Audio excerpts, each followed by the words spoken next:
What is up, RotoGrinders? It is week number 9, 3.5 hours nonstop NFL DFS conversation starting right now. Of course, it is the People Show leading you off. TastefulTides, Tim Buell, cash game specialist, 3-entry max specialist, single game specialist, Bobby Gomes. Bobby Gomes, former $1 million winner. Bobby is no excuses today because he's got his dunks. And for those who are not in the Northeast, that, of course, is Dunkin' Donuts. Everybody knows that. That was our pre-show conversation. Bobby, you want to show off your dunks? And I guess the people up in Boston, up in Massachusetts. Wow, that's a good looking dunks right there. Tim's fiending for it. Dean has a different kind of dunks in Florida. It doesn't taste the same. Is the water? Is it the same thing with the pizza in New York? Is it the same water? Yeah. I got a dunks in Denver, and it was like, what is this? It wasn't, Really? Yeah, I guess there probably is a little bit, just a little bit different as far as the regional stuff, I suppose. But in Colorado, you said Colorado, Denver, you went to Dunkin' Donuts. Today you went to Dunks. Yeah, because they only call it Dunks in the Northeast, as far as I can tell. Let us know in chat. By all means, this is super important. All right, 12-game slate, big boy slate. That's 12 games on DK, 13 on FanDuel because only 2 teams are on bye. I believe it's San Fran and Pittsburgh. Pittsburgh on bye, looking for a receiver potentially. The trade deadline is right around the corner. I believe it's on Tuesday. So, that'll be worth monitoring for sure. Maybe Detroit is picking up a defensive player. That's also been rumored out there. Of course, FanDuel does include the Sunday night game. It's pretty good. Pretty good, actually, Sunday night game for FanDuel. Indy and Minnesota. I think that was swapped in because whatever game they had currently a month or two ago, they didn't figure that out correctly. And, we got Indy, Minnesota tonight. Who's in and who's out, things like that, the body parts. Metcalf, of course, is out. Nakua expected to play. Love expected to play. All the Jacksonville guys expected to be good to go. Bigsby, Thomas, Etienne. Pollard should be good. Drake May passed the concussion, so he should be good. Zeke Elliott is not dressing. He's not traveling. The Carolina guys, I thought there's a chance they might play. No Adam Thielen, no Jonathan Brooks. And New Orleans, without a couple of their fringe runners, Kendre Miller and Jamal Williams. Also, we have an orange as far as weather today. Roth, of course, will go ahead and give us an update at some point, but orange in Green Bay. I'll drop this in chat for the people. What's up, people? Just hit that like button while you guys are hanging out in chat. Do subscribe. Turn on those notifications as well. Yeah, so we're expecting, this is Roth talking. I'm just reading Roth. This game should be good and soaked with a steady rain lasting most of the game, if not all of it. On top of that, we should see sustained winds, 15 mile an hour, as well as gusts around 30. The combination of rain and wind should bump down the passing attack here. This game, I think, would be much more appealing if it was going down in Detroit. But, overall, and I'll ask Bobby, as far as the slate, you guys have to convince me in some stuff. Of course, I'm filling out and I'm playing some contests. We're all playing with the same pieces. This is week 9. There's not a lot of salary savers that are likable. There's not a lot of players I'm like, man, I really need this guy. I can't imagine not playing X or Y. I don't love anything. I think it's the hardest slate of the year. If not the hardest, one of the top 2, I suppose. Maybe I forgot one of them. Do you feel the same way, Bobby? Are you kind of locked in? Do you love this slate? I think this is it's a tricky one, and there's not a lot of stuff to love. Maybe I'm just being too demanding, but I don't like a lot. I don't like a lot either. It seems like a difficult slate, not a ton of value. Running back position strong. We have some good running backs as chalk in Alvin Kamara and Chase Brown. But yeah, cap is tight. It seems like getting some double tight end. Don't love that, but everyone's dealing with the same board, right? So just going to have to figure it out. From a value perspective, it seems pretty difficult. If you want to play the Jalen Pokers of the world or the Cedric Tillmans, it's tough. Mike Gesicki is going to be very highly owned at the tight end position. I don't think I can fade the chalk tight end again this week. So we'll be. You had Pitts last week, didn't you? Every tight end got there last week though, basically because it was national tight end. I had Pitts, but I didn't have Otten. I actually finished like top 100 in the millie without Otten. I don't know how that would have paid out if I just played him. I think I would have top 10, but yeah, I don't know.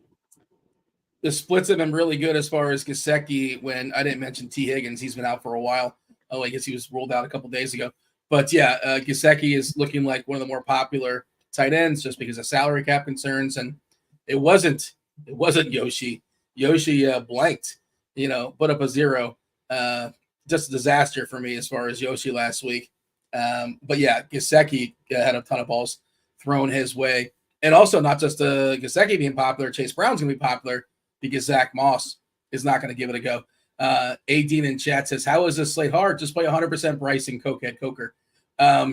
Yeah, I mean, I've considered that, not 100%, but like Bryce is so terrible.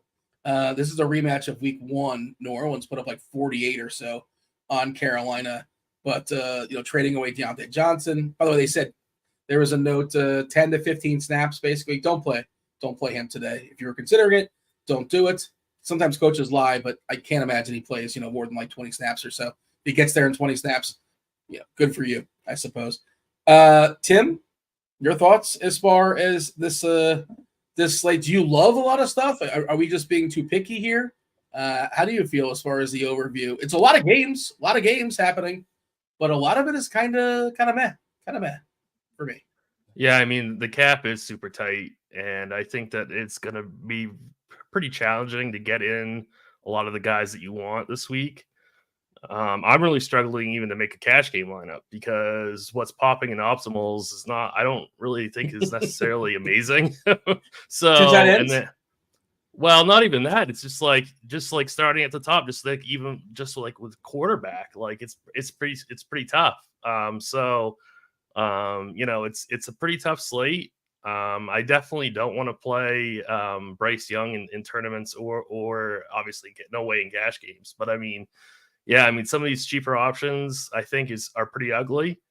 And then you're going to get some guys who are going to be like really, really lower, too over-owned because they're really popping hard in like everyone's optimals, like a Cedric Tillman, So like obviously Tillman's in play for cash games, that's fine, but he's going to be super chalky, I think, in GPPs. So it's definitely a pretty tough slate. You want to give me a couple players that are for sure in your cash lineup? I would think. Feel free to. Yep. I would think that like Chase Brown for sure in your cash lineup. Can you play this game real quick? Chase Brown for sure in your. Well, we'll play the family feud. Chase Brown's in there. Chris Olave is in there. He is right now. I don't think you absolutely have to, but he is in mine right now. Yes. I think he's like the best, like mid to upper tier. Not obviously always top value play, but okay, I understand it's tricky as far as the salary. Maybe you're prioritizing London over him. Maybe you're getting both. I think you can. I guess I'll continue. Olave, London. Is London also currently in your shell? He is, but again, it's this situation because I have Kamara. So, it's like, that's the thing. So I have Kamara, and obviously like you can get to multiple Saints pieces against this horrible Panthers defense. But the thing is, it's like, I'm worried that the Saints are just going to like absolutely destroy the Panthers, and it's not going to go. It's not going to necessarily flow through Olave, even though he is way too cheap for this matchup. I think it's really going to flow through Kamara. So I think Kamara is like the much more like priority play in my opinion in cash. That's why I don't think Olave is an absolute must. But he is in my current shell. Like obviously he's a standout play. So yeah, I mean, and then I think London. I think the other thing about London is that I think that the Falcons are really going to focus on just running the football against Dallas. So probably. that's the issue I have with London. So I don't think London is an absolute must either, but he's an absolutely fine play as well. But the three guys I have right now, or I'll say 4 right now, is Brown, Kamara, Tillman, and Gesicki. Those are my 4 like must plays right now in cash games. Yeah, quarterback is just sort of like whoever fits, right? I think I'm seeing Dak and some stuff, and I'm just concerned that like Dallas stinks, and then they just might get blown out And Atlanta, like you kind of alluded to, Atlanta might have like 8-minute drives where they just, run the ball 7, 7, 7, 6, 7, just kind of break it off and kill that clock. He can get there in garbage time, I suppose. It's a good environment in the dome. Sure, I get it if you want to play Dak. Of course, like if you have all the money, sure, you want Lamar, you want Hurts, but salary is tough, like we keep alluding to. I'm seeing Geno hit some stuff, and I'm also concerned about Geno because of no Metcalf and also no fans.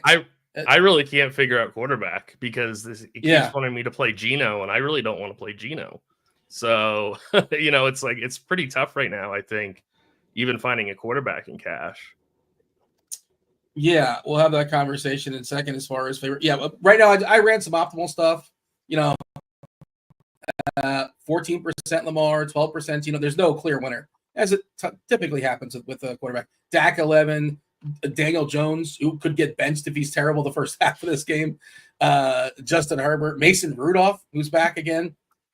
Joe Burrow at 6%. Knicks has been good and, tough place to play there in Baltimore, although they have been vulnerable in the air. Winston, he was awesome last week, a little bit tougher challenge this week for Jameis, but there's no clear-cut quarterback. I guess we can kind of start there. Bobby, have you trimmed down your quarterback pool? You're still kind of figuring it out. Do you have the guy that just like, this is the guy, just play this guy and that's that? It's super simple. How are you attacking quarterback today? No, playing a bunch of quarterbacks. I think definitely targeting that Dallas Atlanta game with Dak and Kirk Cousins makes a good bit of sense. But I'll also have guys like Jameis Winston, Gardner Minshew, Joe Burrow, Kyler Murray. I'm playing some Bo Nix, to be perfectly honest, versus Baltimore secondary. Throw up in your mouth, Bo Nix, Jalen Hurts. That pretty much makes up my my quarterback pool currently. I'll play some Stafford too. I'm playing 10 teams, 10 QBs, Dean. 10 teams, 10 QBs, spreading it out. Oh my gosh, that is not like Bobby. Like you can't take a stand. That's like what Dean would do. That's like what I would do. 10% of every run. Yeah. Oh my God, 10 teams, 10 different quarterbacks. We can't take a stand. Tell us in chat, buddy. Let me know in chat who your favorite quarterback is. You're talking about. I see Brit in chat saying Geno's a no-go. Nobody wants to play Geno. And I guess, it's not even just DK. It's also Fant, who's kind of a security blanket. Chat, let us know who your favorites are. All things considered, don't just tell me. Unless you really think you're getting the Hurts, you're getting the Lamar. I can't believe. Have you ever heard Bobby say something like that, Tim? I've never heard Bobby say. I never thought I'd hear him say something like that. That's amazing. First time for everything. But Robin chat mentioning Darnold. I like him a lot in FanDuel. I think he makes stuff. Again, FanDuel, it's a little bit tight as well, and he's got a really good price against Indy. So I think that's something you can do. Again, that game is not included in the DK slate, but I think Darnold, even if you play him in cash, I probably wouldn't want to do that. You playing cash today on FanDuel, Tim? I don't usually play cash on FanDuel. I'm just playing a single entry team on FanDuel. Okay. Do you have a take as far as Darnold over there? I think he's got a pretty good price. Of course, you could. Yeah, 7.5 against Indy. I mean, that's some really nice salary saving. I think that's completely fine. Usually on FanDuel, I would like to pay up at QB. Of course, but it's definitely. I have no issue if people want to play Darnold. That's completely fine. I'm running some sim stuff too. I want to see what where the SimLabs is going to point us as far as quarterbacks as well. Let's see. Bodyguard's telling us Derek Carr 5.6. Yeah, I guess he's fine. I assume he's fine. He's got a pretty good price. He's taking on Carolina. B says might pay up for Hurts in cash. I wouldn't say it's terrible. I don't think that's terrible at all. It's gonna hurt you somewhere else, but I wasn't trying to do a punt. It just sort of worked out that way. But like he just steals every goal line touchdown. The matchup against Jacksonville, obviously really good in the air. Caleb King's got Caleb there. Wild game last week with the Chicago and Washington. He wasn't very good, but let's see. Other names being thrown out there in chat. Flacco, yeah, Flacco, sure. But what do we have here as far as SimLabs, Tim? What are we seeing? I see producer TJ is throwing it up on the screen for the people as well. I'm running it now. Have you ran it? Can you see what the screen is saying here, Tim? Well, have, what is SimLabs telling you as far as quarterbacks?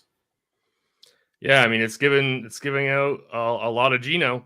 It's definitely Geno's got the highest optimal rate. It's got a little bit of positive leverage as well.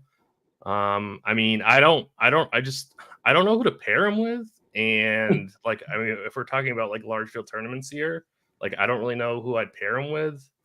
And it just kind of, I don't know, it's just doesn't feel comfortable to me.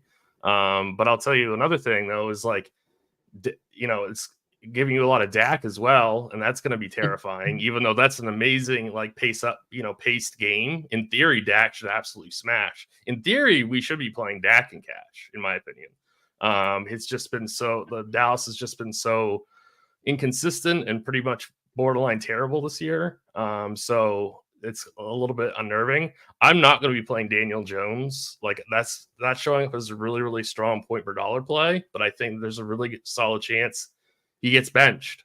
So I strongly prefer, I mean, if you're looking at like, value QBs and you're debating Smith or Jones, I would definitely go Smith over Jones.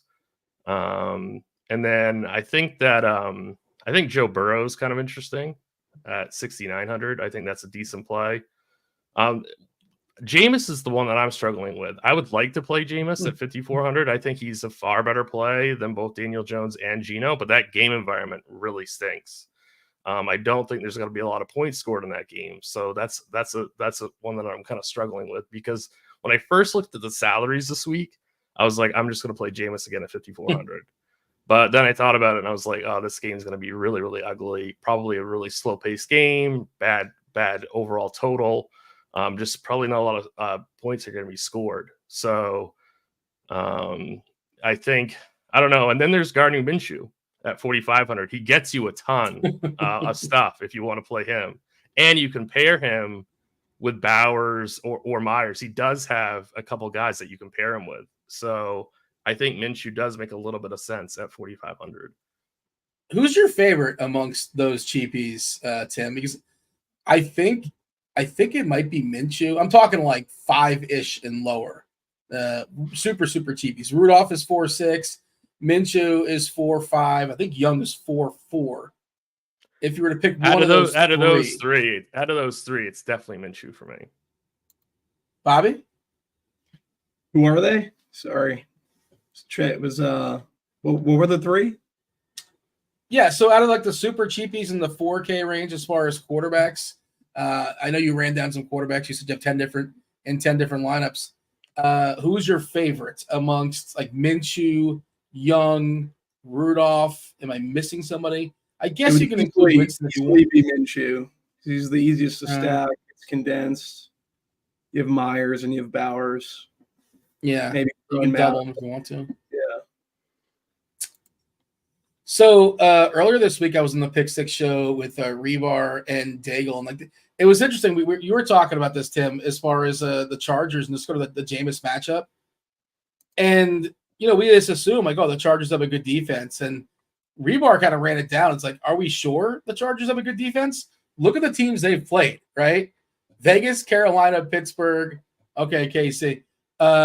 Denver, Arizona, New Orleans, and like half of those were like backup quarterbacks as well. They haven't really been challenged yet, is the point.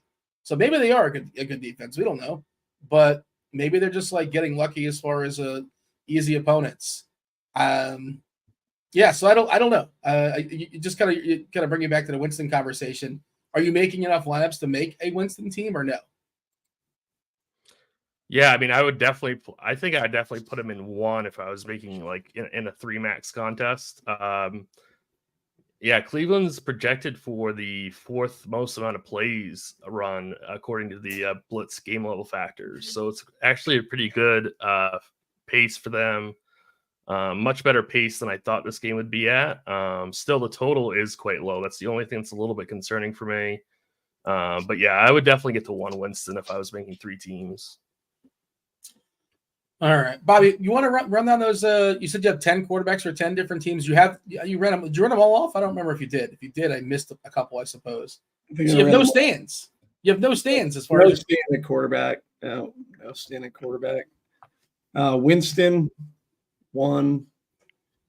Dak, Kirk Cousins, Daniel Jones, Bo Nix is 5. Jalen Hurts, 6. Kyler, 7. It was 8, 9, and 10. I don't know. I don't have my let me see this quickly. Did I say You don't Carr? have- I don't think so. I was rerunning my stuff. Did I say Carr? I don't believe so. Yeah. So okay. So you have Carr in the conversation. I'm trying to think like who you left out. Like if there's like who was the toughest one to omit? Basically, is what I was kind of trying to get to. I get Jackson in there, and then yeah, I don't.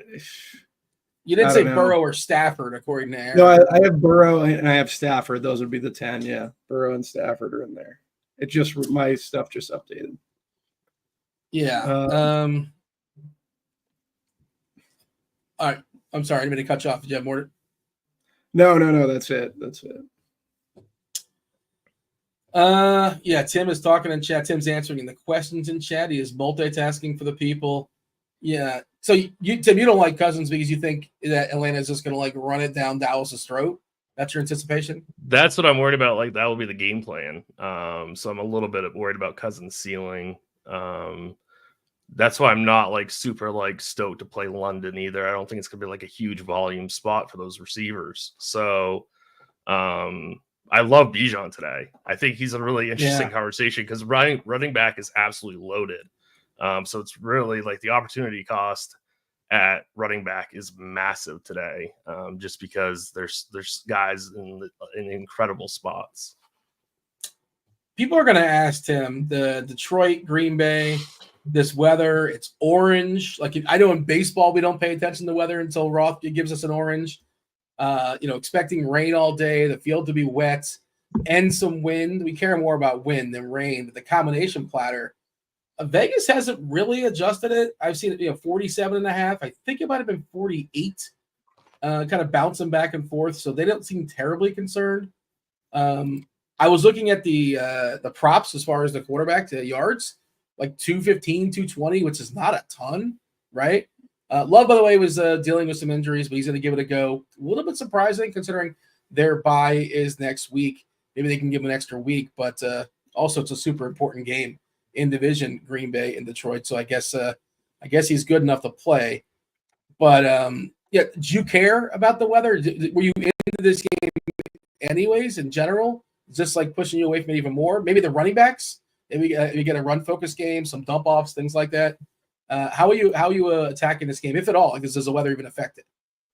Well, I'll tell you one thing. What you said in the intro was spot on. I really wish this game was in Detroit because I would have been all over this game.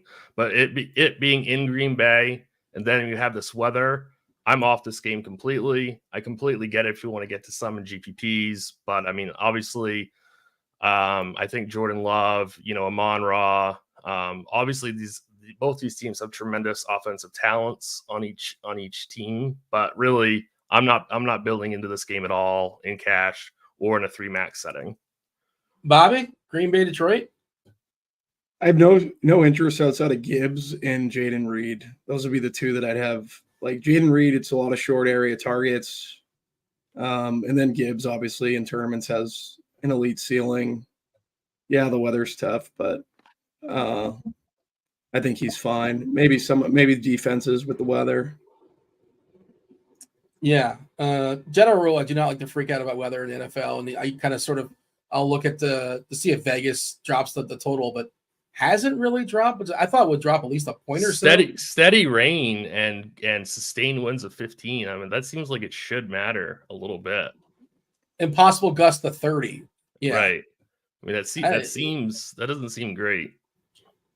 I was thinking like the deep, like if J-Mo was playing in this game, I wouldn't like J-Mo because like he's like the deep ball guy, Right. So obviously he's not playing anyway. But I was sort of thinking about maybe like the short intermediate guys as far as the A-dot stuff. Maybe Amon-Ra just catches a bunch of like 5-yard passes, and I also can see Gibbs getting more passes as well. But yeah, it is strange, and maybe we're on the wrong side of it. But I agree. I'm not really into this game a ton.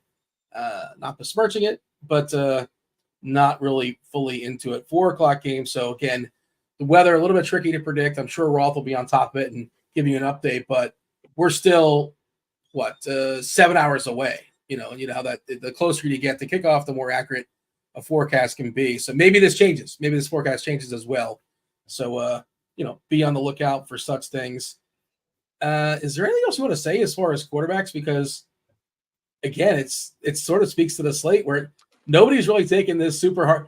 Tim, whatever quarterback kind of lands in your that are acceptable, whichever one lands in your college in your cash lineup is fine. That's basically where I would say that, except for Daniel Jones. I really don't want to play Daniel Jones in cash, and he's showing up in some optimals. So, he would be one guy I would scratch off the list. I wouldn't want to do that either because he's been bad, obviously. Washington defense not as terrible as we thought. I think we can say that. And then a couple bad series, a couple of bonehead plays, and we might see. I think you're right. And I think he hasn't passed for a touchdown since week 5, if I read that correctly. I know he's got rushing upside, but really they're gonna give any reason to bench him. So I wouldn't play Jones in cash games. What was the stat going around Twitter? Ever since he signed that extension, has he not thrown a touchdown pass in New York in front of his? That might be it. Yeah, is it something like that. Yeah, nuts. I feel like I've read it a bunch of times, but I can't remember what it is. But he's just been so terrible. I have absolutely no interest in him in cash. 0 touchdown passes in 4 of his last 5 games, which is, he does flash those moments, and he has some legs on occasion. But I agree with you. I would not want to play him in cash today. Let's see. Herbert. Tyler's asking about Herbert at 5,300. Really talk. They're passing more. We'll say that. They did elevate. They got another piece in the passing game. Who was the guy?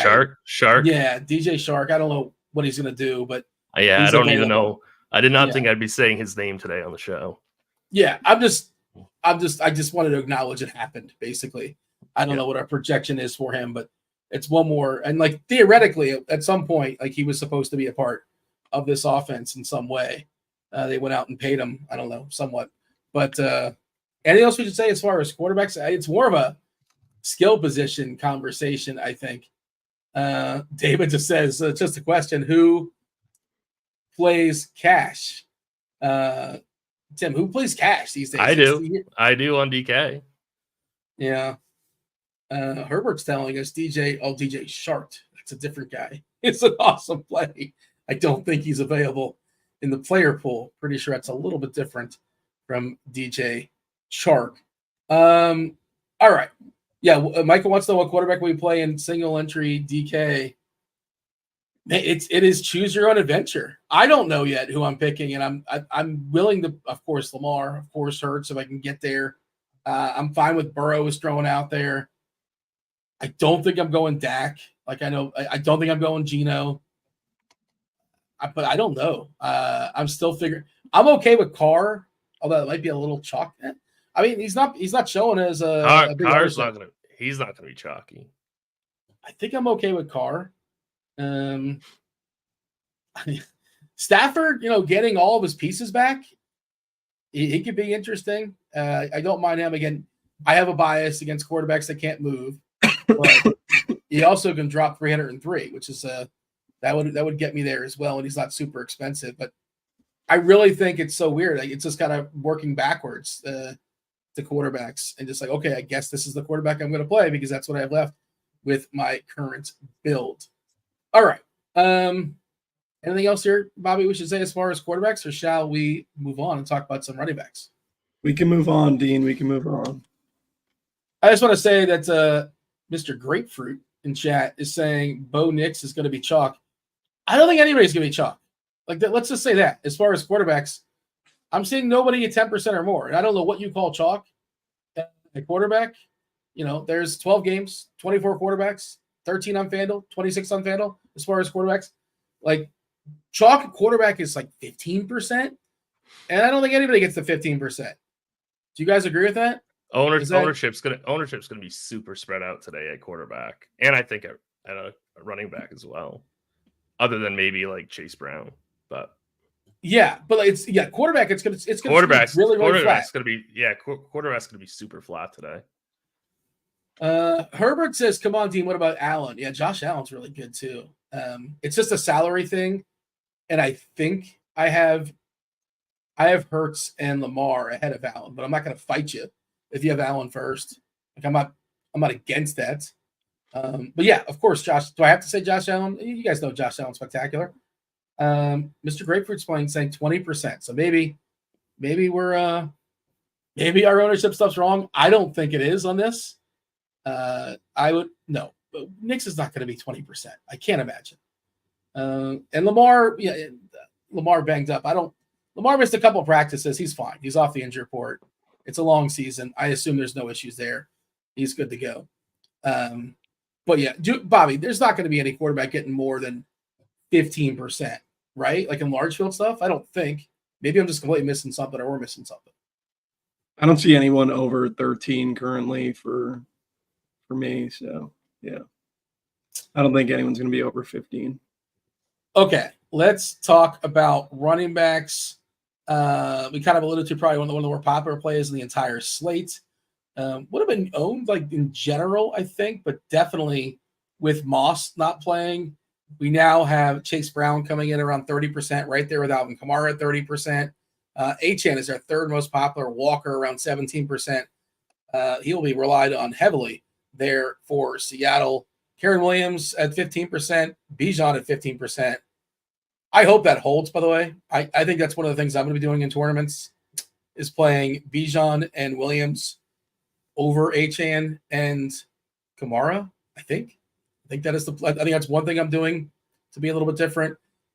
Tracy's still pretty cheap, and Singletary, he just surpassed Singletary. It doesn't matter about Singletary's existence. Basically, at this point, he seems to be the number one guy for New York. But Bobby, how are you attacking running backs? Are you running like 3 different running backs and 30 different running backs in total? Are you taking a stand on as far as running backs? It's just one chair in one lineup, or how does running back play out for you? Well, I really like Chase Brown at 5'9", and talking to TJ pre-show, he's hitting the lock button. So, I think I could hit the lock button on Chase Brown, especially with Zach Moss out there, no T. Higgins. I think I'm going to take a stand on pretty heavy stand on a 5'9" Chase Brown, who's underpriced for the role that he's going to see today for sure. Kamara.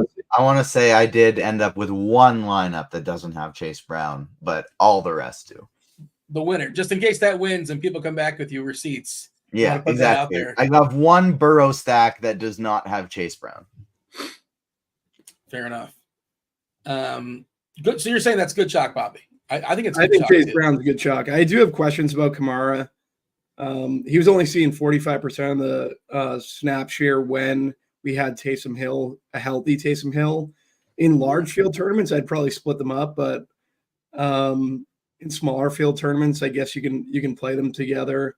He is someone I want to be underweight on, though. I will say that. Bijan, I'm with you, Dean. I love Bijan. 7,400, I think, in that game. I just want exposure to that game wherever I can get, especially guys who have great ceilings in that game. Bijan, Mooney, CeeDee Lamb. I think those guys are guys you want to target a good bit. Even Kyle Pitts. I know Kyle Pitts got there last week. People are going to be – it's going to be a difficult button to click as always, but I think I can play some Pitts again in that Dallas-Atlanta game. Tyrone Tracy, we're sticking to running back. So Tyrone Tracy at 5,500 versus Washington.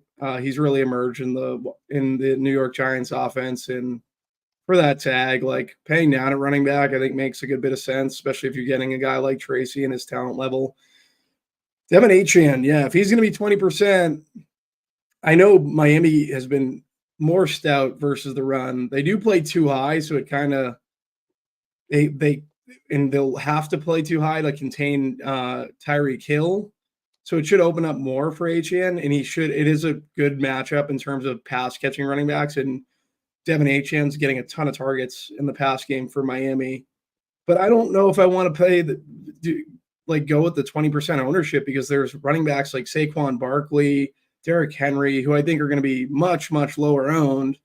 And I think they can give me similar ceilings, although that could be the famous last word with HN because we know the ceiling that he can provide. But I think I'll be under an HN, over on Barkley, over on Henry, over on Kenneth Walker. If everyone's going to be playing Geno and no one's going to be playing Kenneth Walker, I'll be playing Kenneth Walker because he's a much better player. I know it's a different position, but he's the guy I want in that Seattle offense for sure.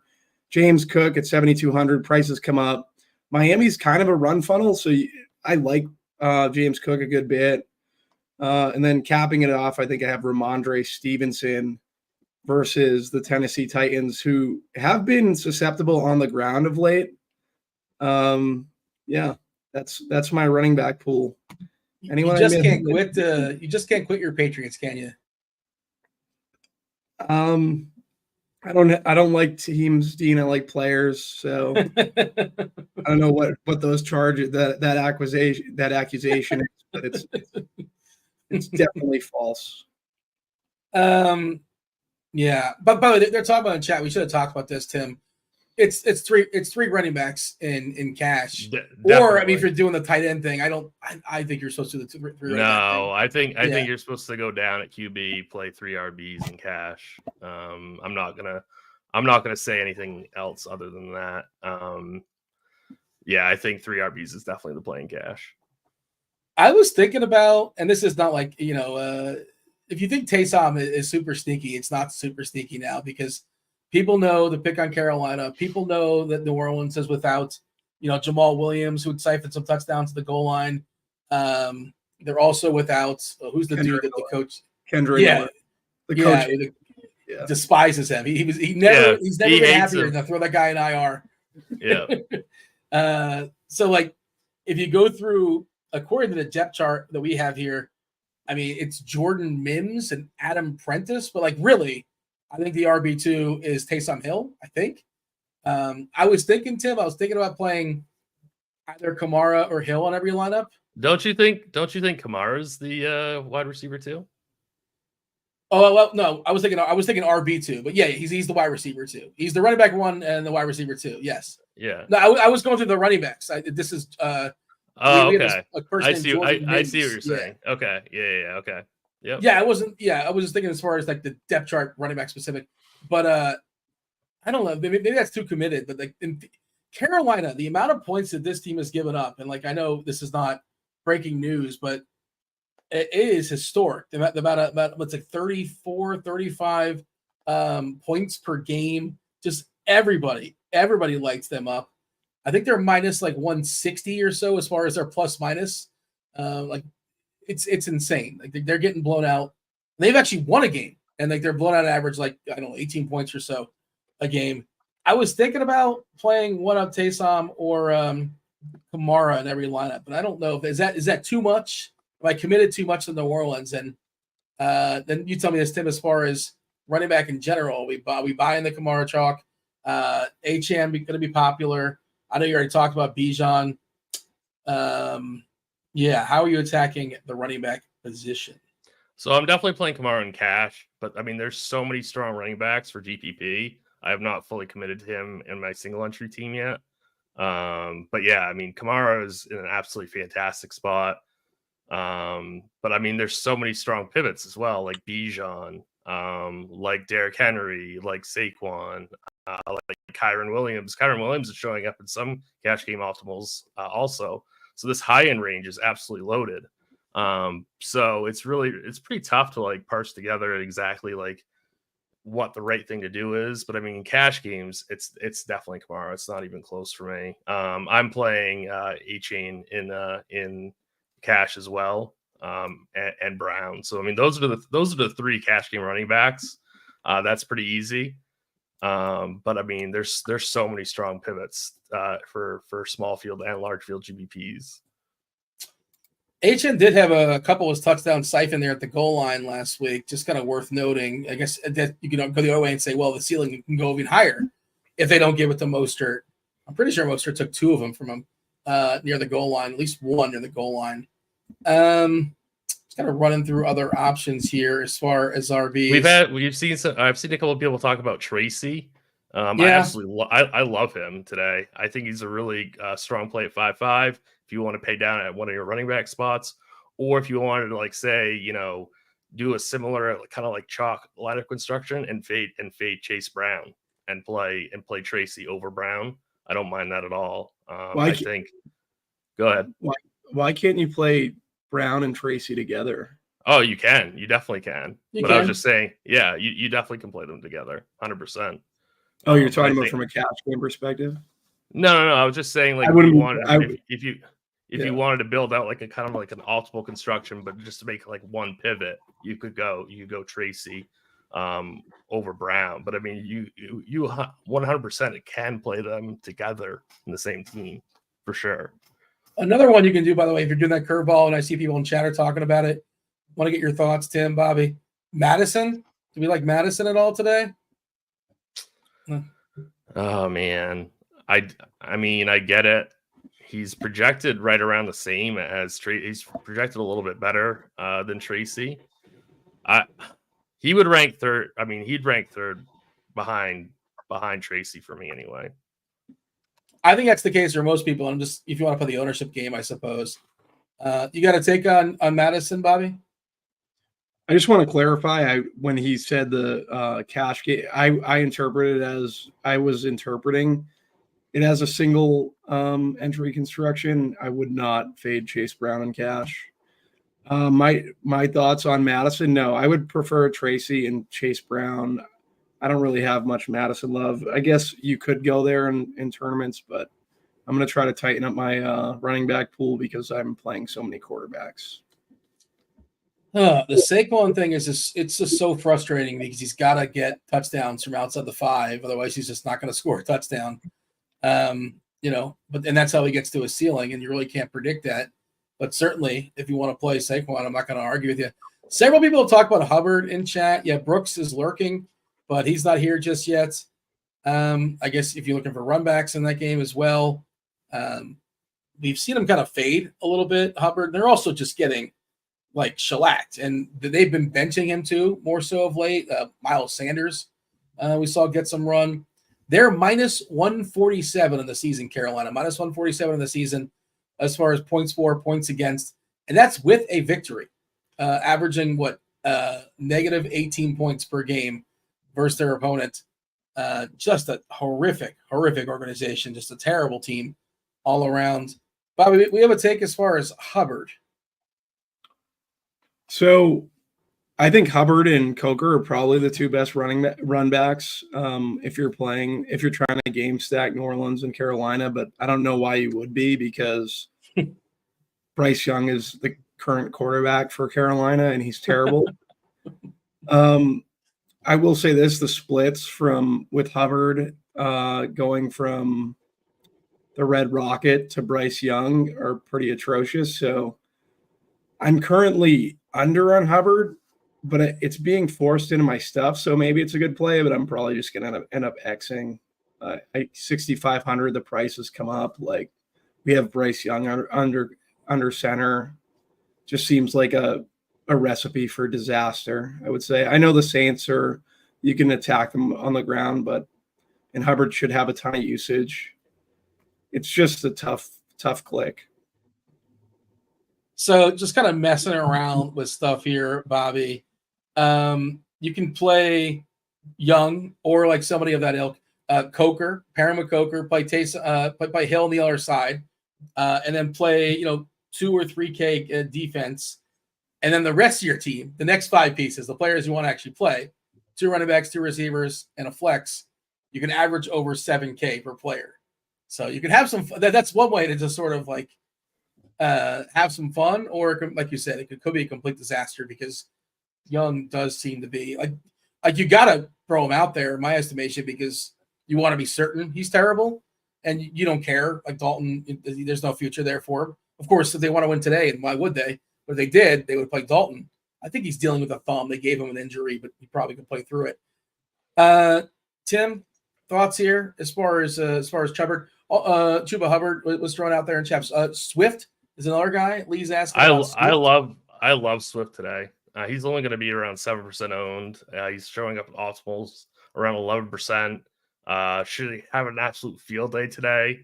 See people talking about him in chat. I think he's a smash play for like GPPs.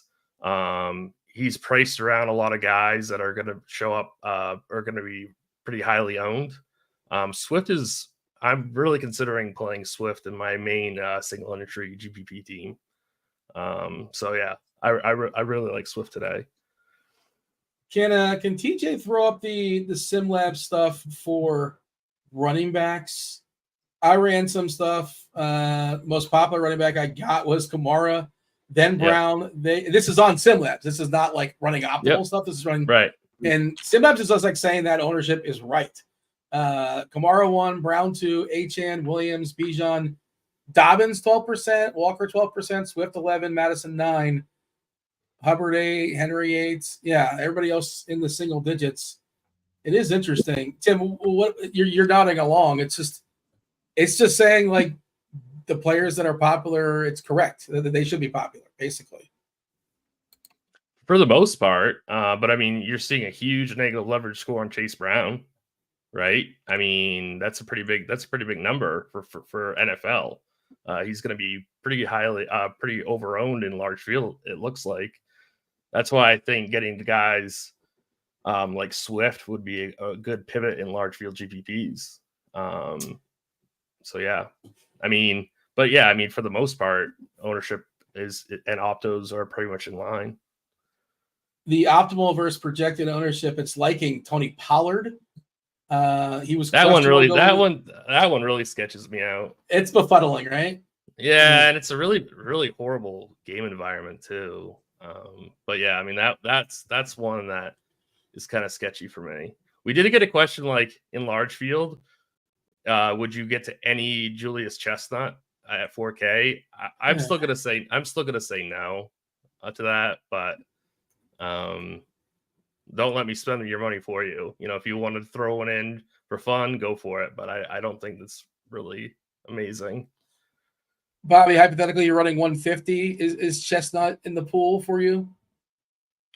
No. Yeah, I mean, you're yeah. I think I prefer. I just play Pollard if he's in. Yeah, and part of that reason why the optimal versus projected Pollard's up top, the main reason I would say is just because he's currently projected to be like 2% owned, right? And you could tell yourself a story that if he's good to go, he could touch the ball 25 times this game. So, okay. Yeah. What about Algier, Bobby, in large field? No Algier for me either. Like I think the two cheap running backs that I'm focusing in on is going to be Chase, which I know the field is also focusing in on Chase Brown, but I would just rather just play him over the field and then Tyrone Tracy. I think those are the two guys that stand out the most. You could throw Madison in there, I guess, but I don't love Madison. This isn't like a sports betting show, right? But were you guys surprised to see Atlanta just a 3-point favorite versus Dallas? Vegas is basically saying they're the same. I think Dallas just might be terrible. It's like because on paper Dallas isn't terrible. That's the issue. Are we sure? Like they have Lamb and then who else? I mean, Dak. They have their Dak, defense is right? beat up. Is Dak really this horrible? I mean, you could say him and Kirk are basically the same. Wash. Their running game is non-existent, right? I know Dowdle's going to be back this week, and he's also somebody I think it's kind of interesting because maybe he catches a bunch of passes. There's no Zeke to muck things up, and they finally figured it out. But I just thought it was a weird line. And like, I'm not saying I know I'm smarter than Vegas when it comes to that. Like, usually there's a reason why it looks funky, but I just think that Algier's not crazy. Like if we're talking about running backs under 5K, I could see Atlanta being up 28-3 at some point in this game. Oh, sorry to do that to Falcons fans, 28-3. I don't mean to give you flashbacks, but back to the Super Bowl there with the Patriots. But I don't know. And certainly Dallas, I guess they can win this game too. But I don't hate the idea as far as backup RBs. And Algier's not really he gets worked in. It's a 1A, 1B situation. I really wouldn't hate if I was making 150. I might have a couple Algier. All right. See if anything else is kind of sort of interesting when it comes to Algier is on. He did make the green as far as the optimal versus projected, but he's also again benefiting from not being owned, right? Probably around 1 or 2%. Around 1% or so. This stuff will get refreshed the closer we get to lock. It has not been refreshed in the last couple hours, I don't think. Last time around 8 in the morning. But certainly something that's worth looking at and driving the show. Yes, my apologies for using 28-3. I was not doing that on purpose. It just sort of happened. Yeah. Maybe subconsciously. Bobby smiled on the inside when he heard that. Once upon a time when he actually cared about football teams and cared about, laundry that is worn by players that live close to him. I'm assuming, Bobby, you were a Patriot fan back in the day when they beat Atlanta in the Super Bowl? I was a huge Patriots fan, Dean. Huge. More of a Tom Brady fan, though. Still, you know what I mean? Do you watch his games in the booth and cheer him on too? Is that continued? I watch the highlights, his old highlights occasionally. I find myself drifting back to the glory days of a 20-year dynasty, Dean. You won't see that with the Dolphins anytime soon. I can guarantee that. I mean, you're picking Dolphins. I'm not a Dolphin. I mean, I am in South Florida, but just to be clear, I'm not. You are a Dolphins fan, though. You've professed your love on the show countless times for Mike McDaniel. You are a Dolphins. I'm like a disappointed father with him these days. I like him too, for what it's worth. They're just having a train I think wreck. he's refreshing. Although people now they start losing, now they're just annoyed by him. Like, I don't like this shtick, but I like his sort of just he's not going to give you the cliche answer all the time. And then when you don't get the cliche answer, people get upset. Like, why didn't you give us the cliche answer? Just give us the safe nonsense. Let's see. Anybody else we should note? I see TJ. TJ, is there any running back that we should focus? I know you're going to be on later, but who in your pool did I miss? Did I miss anybody by chance? No, similarly to Bobby, I have a really big quarterback pool, but my running back pool is really small. My core is Achane and Brown, and then the guys I'm mixing in, pardon me, tier 2 is probably Kenneth Walker for me, and then the guy that we touched on him a little bit, but I don't think very much. But the other guys I'm mixing in are Kamara, Barkley, Tracy, James Cook, and then I think I have one Madison. I don't want to use you. I don't want to use you all up, TJ. Of course, you're going to be on later, 12:15 with Brit. But your Saints are going. Speaking of fandom, this is real fandom. This is really your team. They're going to be popular. I'm curious if you have a take, maybe a little bit different than people. Kamara is going to be popular. Alaba is going to be popular. People are going to be playing Taysom as well. Do you have a general thought when it comes to your Saints today? I will be underweight on Olave and Kamara, but I am still playing them. I will be overweight on Taysom Hill. I do see this as a potential game that it could just get spread out, but it also could be another Kamara 4-touchdown game from earlier in the season as well. So I do have some Kamara teams. I'll be closer to even on him, more underweight on Olave, but probably underweight on both of them. And then I think I have 20% Taysom. Kamara had a couple body parts earlier in the week. I guess he's fine. I assume he's fine. I saw TJ pop it away, but yeah, he was dealing with I think a rib, and he had a hand. They gave him multiple body parts, but I think he's fine, and I'm pretty sure he's officially off the injury report as well. Okay, we could talk to some receivers. We could talk some tight ends. We want to answer your questions in chat as well. Do hit that like button, subscribe, turn on those notifications. That's a good question from Alan in chat. Taysom and Kamara in the same lineup. I think that's a pretty interesting one. What does Taysom need to get there? I think you can put them in the same lineup. I do too. I think you can. I think you can do in larger field stuff. I'd have a little okay. I'd be a little concerned with it just because you need to hit like a 99 percentile outcome for both of them, and talking about extreme large field tournament stuff. So, but in smaller field stuff, I think you can easily play the two of them together. Yeah. Bobby, what do you think about playing one of them in every lineup? Is that a bad idea? I don't hate it, but I'm on the side with TJ. Like, I'd much rather have more Taysom than Kamara. So you'll have to doctor your optimizer to get more Taysom than, I don't know, cap Kamara and then boost Taysom. Taysom's like an interesting leverage point in the slate because it could get spread out, but he somewhat affects Kamara, Olave, and from a tight end perspective, like I don't think he's going to be extremely chalky. Like he can easily beat Mike Gesicki. So I want to have more Taysom. I want to push my Taysom exposure up a good bit in tournaments. So yeah, I don't know. Where Kamara, I'd rather just be kind of baseline with the field, similar to TJ. And then we have another question in chat. Can't you play Carr with Taysom, Kamara, and Olave if we expect them to destroy Carolina?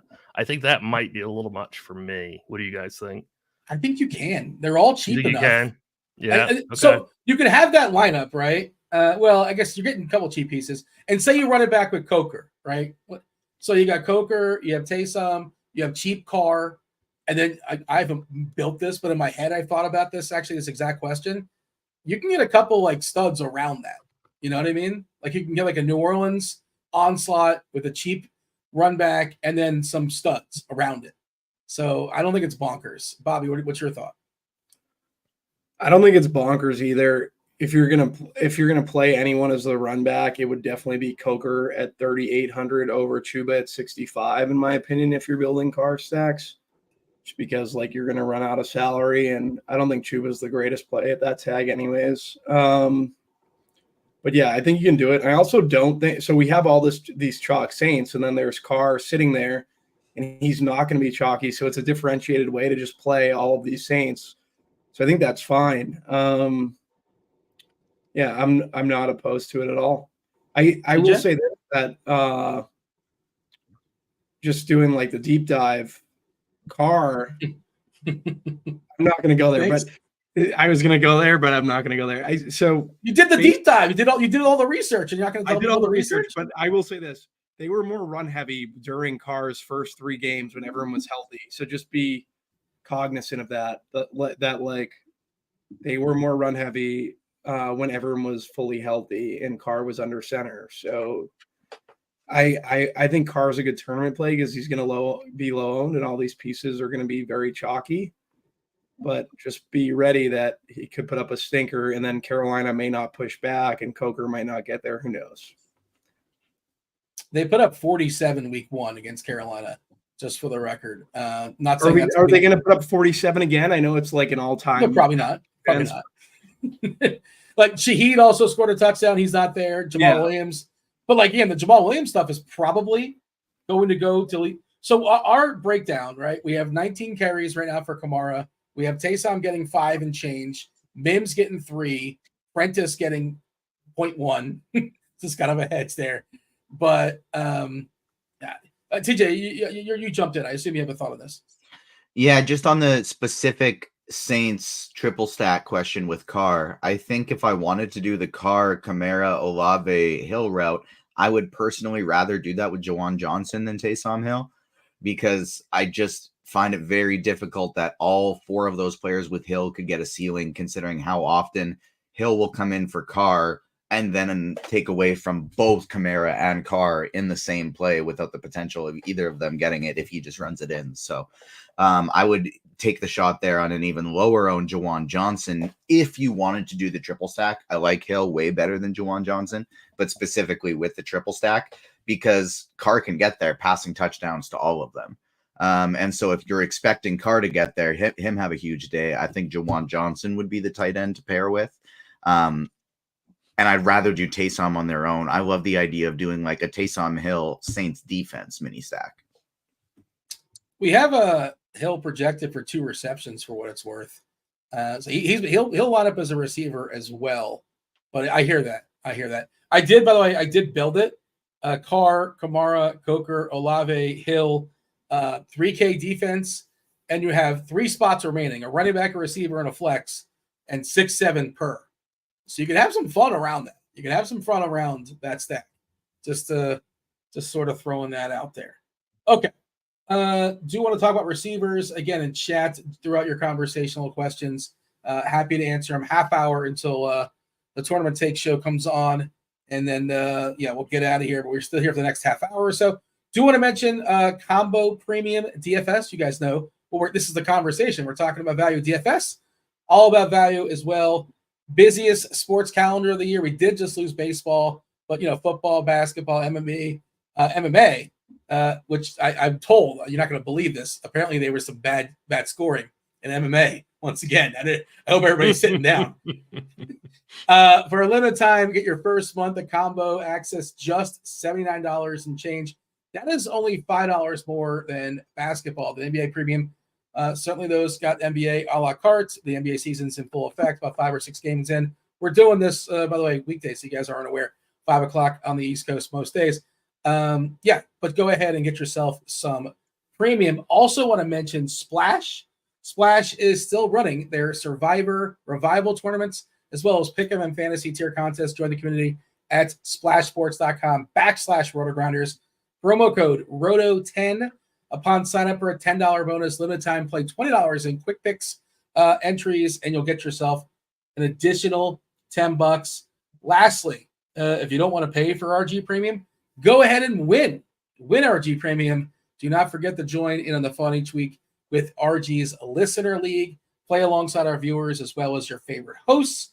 You'll have a chance to win every single week and get yourself an entire month free of RotoGrinders Combo Premium, football, baseball, basketball, all the sports, golf, MMA, everything with the exception of NASCAR. That is a la carte. Do check the link in the description for an invite. Spots are limited. Okay, Bobby, do me a favor. Open up receivers. Lots of receiving options. How are you attacking it today? Yeah, I think it starts with CeeDee Lamb. Just exposure to that Atlanta and Dallas game. I know a lot of people are going to be on the Bijan side. I like the Atlanta pass catchers. I don't love Drake London because I think that the ceiling is – I don't know what the ceiling is, but it's a pace-up spot. The guy that really stands out to me is Darnell Mooney at 6K, if I'm pairing him with Cousins on the Atlanta side. Jamar Chase, 8,600. I think he's a really good play. Chris Olave is going to be, I think, the weakest of the New Orleans Saints chalk. I think that Kamara and Hill will probably be two of the stronger plays. Even Olave, I worry if he has that ability to hit the ceiling consistently enough where I could just go and get one of these running backs that I like and pay for them. Lad McConkey, I think he's someone at 5,600 who I would have interest in. I'm not going to have as much Tyreek Hill as the field just because the Buffalo Bills play too high. It just seems like a real pain to. They've done a good, really nice job of containing Tyreek in the past. Cortland Sutton at 5,400, I think is a good play, pairing him with Bo Nix. Baltimore can't stop a nosebleed in the secondary, so I know but Cortland Sutton's like one of those buttons you never want to click, but I'm going to click Sutton this week. AJ Brown versus man coverage, which he should see a lot of today. I really like, and he could be your pivot off CeeDee Lamb. Jags are playing man coverage at probably the highest clip in the league. So I like him. Malik Neighbors, 7,500. I would rather get to these guys. I might rather AJ Brown and Malik over CD. I feel like I might end up coming under the field on CD and getting AJ Brown and Malik Neighbors in a good majority of my lineups, and throw Chase in there as well. Cooper Kupp and Puka, they're going to be guys that get lost in the shuffle here on the slate. And I like Stafford teams. I like Stafford doubles. I like these guys individually. They really stand out. My favorite value is likely going to be Cedric Tillman at 4,300. Throw up in your mouth, I know. But Elijah Moore there at 4,200. He's seen a ton of first read targets last week. Actually had a really big week. So I don't mind him either on the Cleveland side. I think these guys are all interesting value pieces. And Jacoby Myers, this is why Minshew's popping so hard, is if you just box score watch Myers last 3 weeks, he's been phenomenal at 5,300. And know that's not technically a value, but it's something you definitely need to consider. And Jalen Coker at 3,600, which we've talked about enough on the show already, that we should probably ever talk about Jalen Coker. But you threw up in your mouth for Tillman, who was awesome last week. You didn't throw up for Moore, though. Why didn't you throw up for Moore as well? That's the guy I think I want to throw up with him. They're both. No, it's just like Cleveland receivers is chalk. Like I get it. Yeah. Now we have Jameis, but it's just like the value on the slate isn't. Do you feel comfortable with any of the value on the slate, Dean? No, not really. I'm going to play some, but I'm comfortable. I have different degrees, different levels of comfort. But I agree. It is not a soft cap today. Some weeks it's a little bit tighter than others. And then that's the reason why we're talking about, Coker, and the reason why we're talking about Taysom in part, or even like you said, Minshew and Young. That's definitely a throw up in your mouth. That's throw up everywhere. That's cue the Family Guy gif, and the entire family is throwing up when they consider playing Bryce Young. Are you getting any Jacoby Myers, Bobby? I'm gonna have a good bit. Myers is the last one I hit on. He's someone that I'm going to be getting to a good bit, though. I will say this: Demario Douglas at 4-4 makes sense with Snead out. Titans can get hit in the slot, so I know people don't want to play Patriots receivers, but I can play Demario. Ugh, sounds terrible, but I can play him. What about Ridley on the other side? It seems like he's got some chemistry with Rudolph. He was awesome last week. I think he's got a pretty good price in the mid tier still. Is Ridley somebody that's I know you ran off a bunch of names, Bobby. Did you mention Calvin? I didn't mention Calvin Ridley. I do not love to play him, but I think he is definitely in play with Mason Rudolph under center and no Will Levis.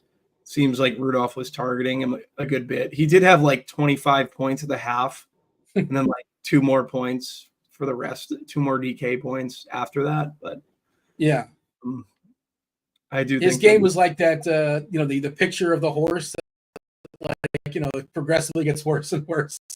Yeah, the Game of Thrones gif. Yep. the Game of Thrones gif. Fair enough. Tim, a lot of names thrown out there. Bobby giving some good stuff there. As far as some potential receivers, anything you want to add on? Anything you want to elaborate on? Anything you think Bobby's, I don't want to say wrong on? Is Myers somebody you're considering as like a last man in? Is he somebody you're considering in cash? Why are you talking about Myers, Sarah? Tim, what made you bring him up? I mean, he's got a really, really solid projection. He's only 5'3". He's getting a lot of consistent targets now that Adams is gone. There should be a trailing script for them. So, I mean, I think Myers is a strong play. Obviously, you're going to be finding the 800 for Olave in cash. I am going to play Olave in cash. I think I am going to be fading London in cash, though.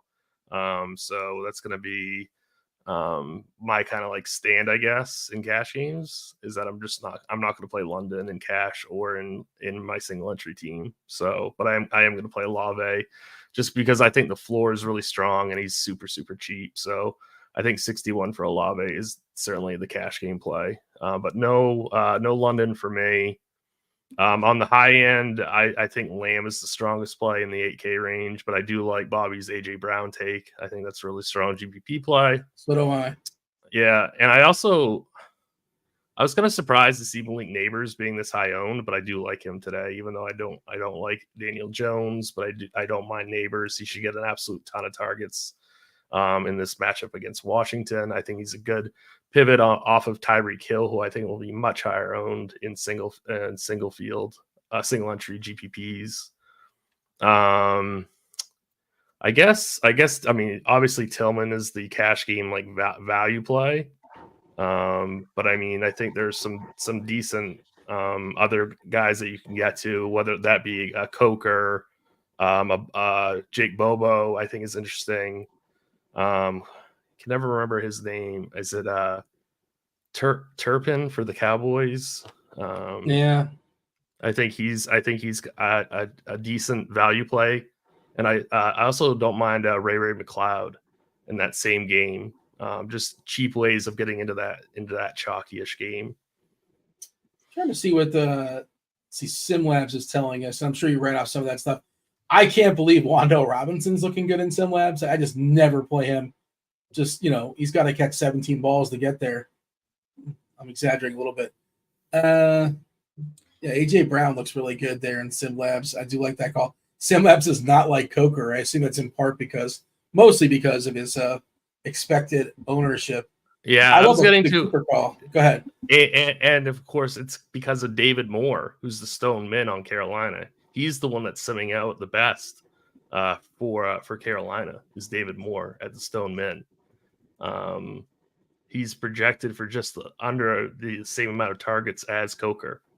So I think Moore is your large field GPP pivot for Carolina. So is he the fourth receiver or the third receiver? Leggett, Coker, Mingo, Moore. I can't believe Moore is projected to be usable. I mean, I guess, but I didn't realize the projection's that similar. I guess I can go. What is the difference between those two? Because that's Dave, between which one? Between who? Moore and Coker. You're saying they're kind of some sort of, because Coker's going to be in the field for every snap, right? I don't think so. Moore's projected for 4 targets and 6.37 points. Huh. And Coker is projected for 8 points and 5 targets. So, Bobby, have you considered David Moore? That's interesting, I guess. He might give you a 0. Just a heads up. That floor is rough. Coker might as well. It's tough. I haven't. I've seen him and stuff, but I don't think I'm playing him. I will say this: like Yoshi at 3.9, I think is a pivot that could come up to. I know people aren't going to want to click that button after the big donut last week. He would be the 3K, like just getting up 500 from who was 3-4? Who's that 3-4 guy we were just talking about? Coker, yeah. If you could get to Yoshi with Higgins out, I think that makes sense. Has Jermaine Burton snaps come up at all? Like that would be something. He's 3K. Man, talk about a 0 candidate. Yeah, we're dumpster diving here. This is too much. Yeah. That's the slate though. That's what we're being forced to do. He caught that big pass last week, but basically he's done nothing all season. Got a 40-yarder last week.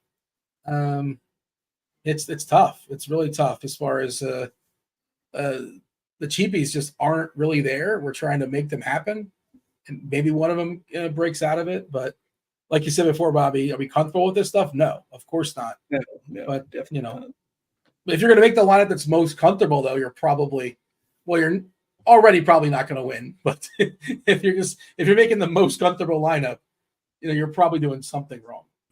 I like Turpin the most. There's a cheapie that I don't think, pardon me if I just missed it, but that I don't think we've mentioned it yet, that I know they'll touch on more next show, because, cheap dumpster diving wide receivers, that's kind of their bag on that one. And Ebeimfohr has something tagged, and he's someone I'm getting to a little bit. It's Parker Washington. Yeah. The absence of Kirk. And also not just Kirk, but the proud UCF Gabe Davis probably. I don't know if he's officially ruled out. I think last I saw was he's doubtful. So Thomas also banged up. Maybe Parker Washington he's probably the healthiest amongst our options, and I'm pretty sure Gabe Davis is not going to play. You guys will know this by 11. Well, actually, it's a 4:00 game. So, but I also think Brian Thomas is among the best sneaky wide receiver plays on the slate. I just added him to my pool like 10 seconds ago. Thomas or Washington? Thomas, not Washington. There's no way I'm playing Parker Washington. I forgot about David Moore. This is the guy who was on Seattle for all those years. I was trying to remember. I was like, who's David Moore? Like it just hit me. Like he was on Seattle in 2017. Good for him for hanging around, right? Because it has been since like 2017 since we had to consider him. Yeah. His last reception in the NFL is 2020. He was on Denver in 2021. Oh, wait, no, I'm sorry. My bad. Never mind. He's got 9 catches this year. He's got 5 last year. I don't know where he was in 2022. Maybe he was hurt. 2021, no catches. I don't know. But, yeah, I think he was kind of a top pick back in the day.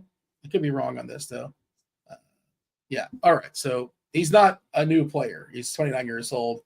And Carolina just has to see what they have in 29-year-old David Moore. What is their incentive to play him? I don't know. but he is 3K. Anything else that we're missing as far as receivers? I want to hit some questions in chat. Let's knock out tight ends if some questions kind of sprinkle in.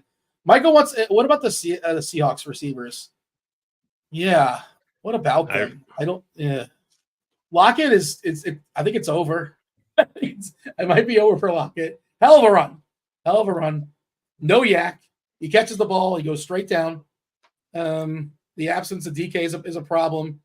And JSN is like, he's like sexy Wandale, sort of.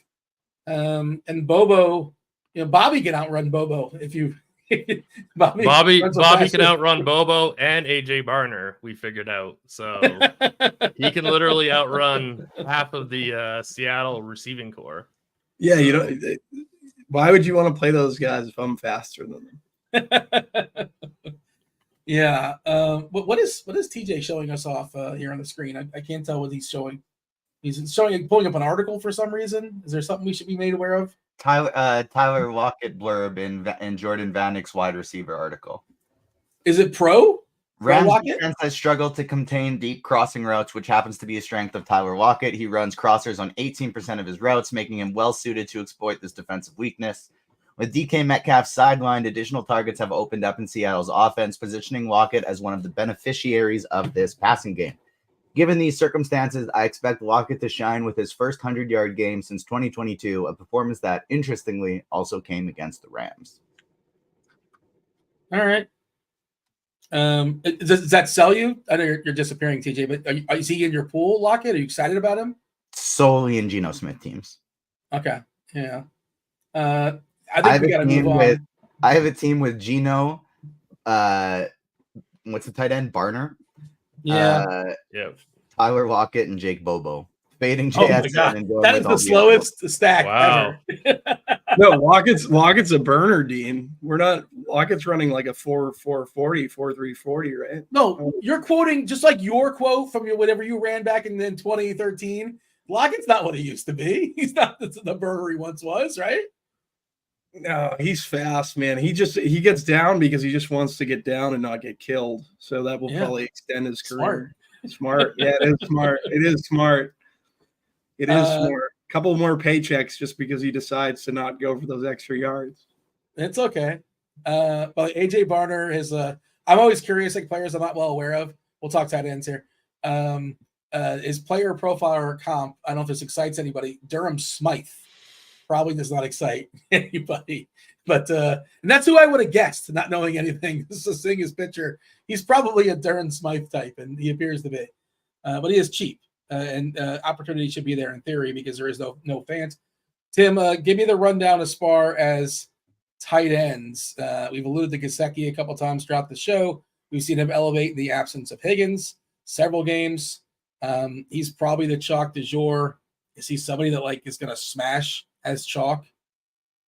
He should be fine, but does he break the slate? I don't think he's going to full on K dot in us. If that's what. No, I wouldn't think so either. Yeah, that's kind of what I'm asking. But I mean, he's definitely the cash game tight end. I have no issue just clicking that. I think Taysom Hill is interesting. I think Kyle Pitts is a decently strong play. Also, Jonnu Smith perhaps as a pivot off of a way chalkier Gesicki in single entry GPP. Same thing with AJ Barner, I guess, would be the super cheap click. Did you see his narrative, by the way? Jonnu was he was crushing Buffalo. Yes. He said even the wings suck in even Buffalo. Even the wings suck in Buffalo, according he took all the shots. Buffalo yeah, he really stinks, did. The wings stink. He made it full on personal. He was I hate Buffalo. He gave the Buffalo deep dive. Yeah, he really did.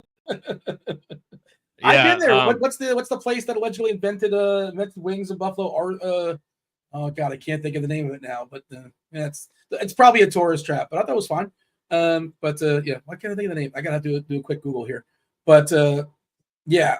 But side question. These terrible 3K receivers we're talking about. What if we do play two tight ends and is Taysom worse or better than the Anchor Bar? Thank you. That's what it is in chat. Appreciate that. Is Taysom Hill worse or better than the nonsense 3K receivers? So maybe Maybe 2 tight ends isn't the worst, though. I guess it does kind of hurt your ceiling.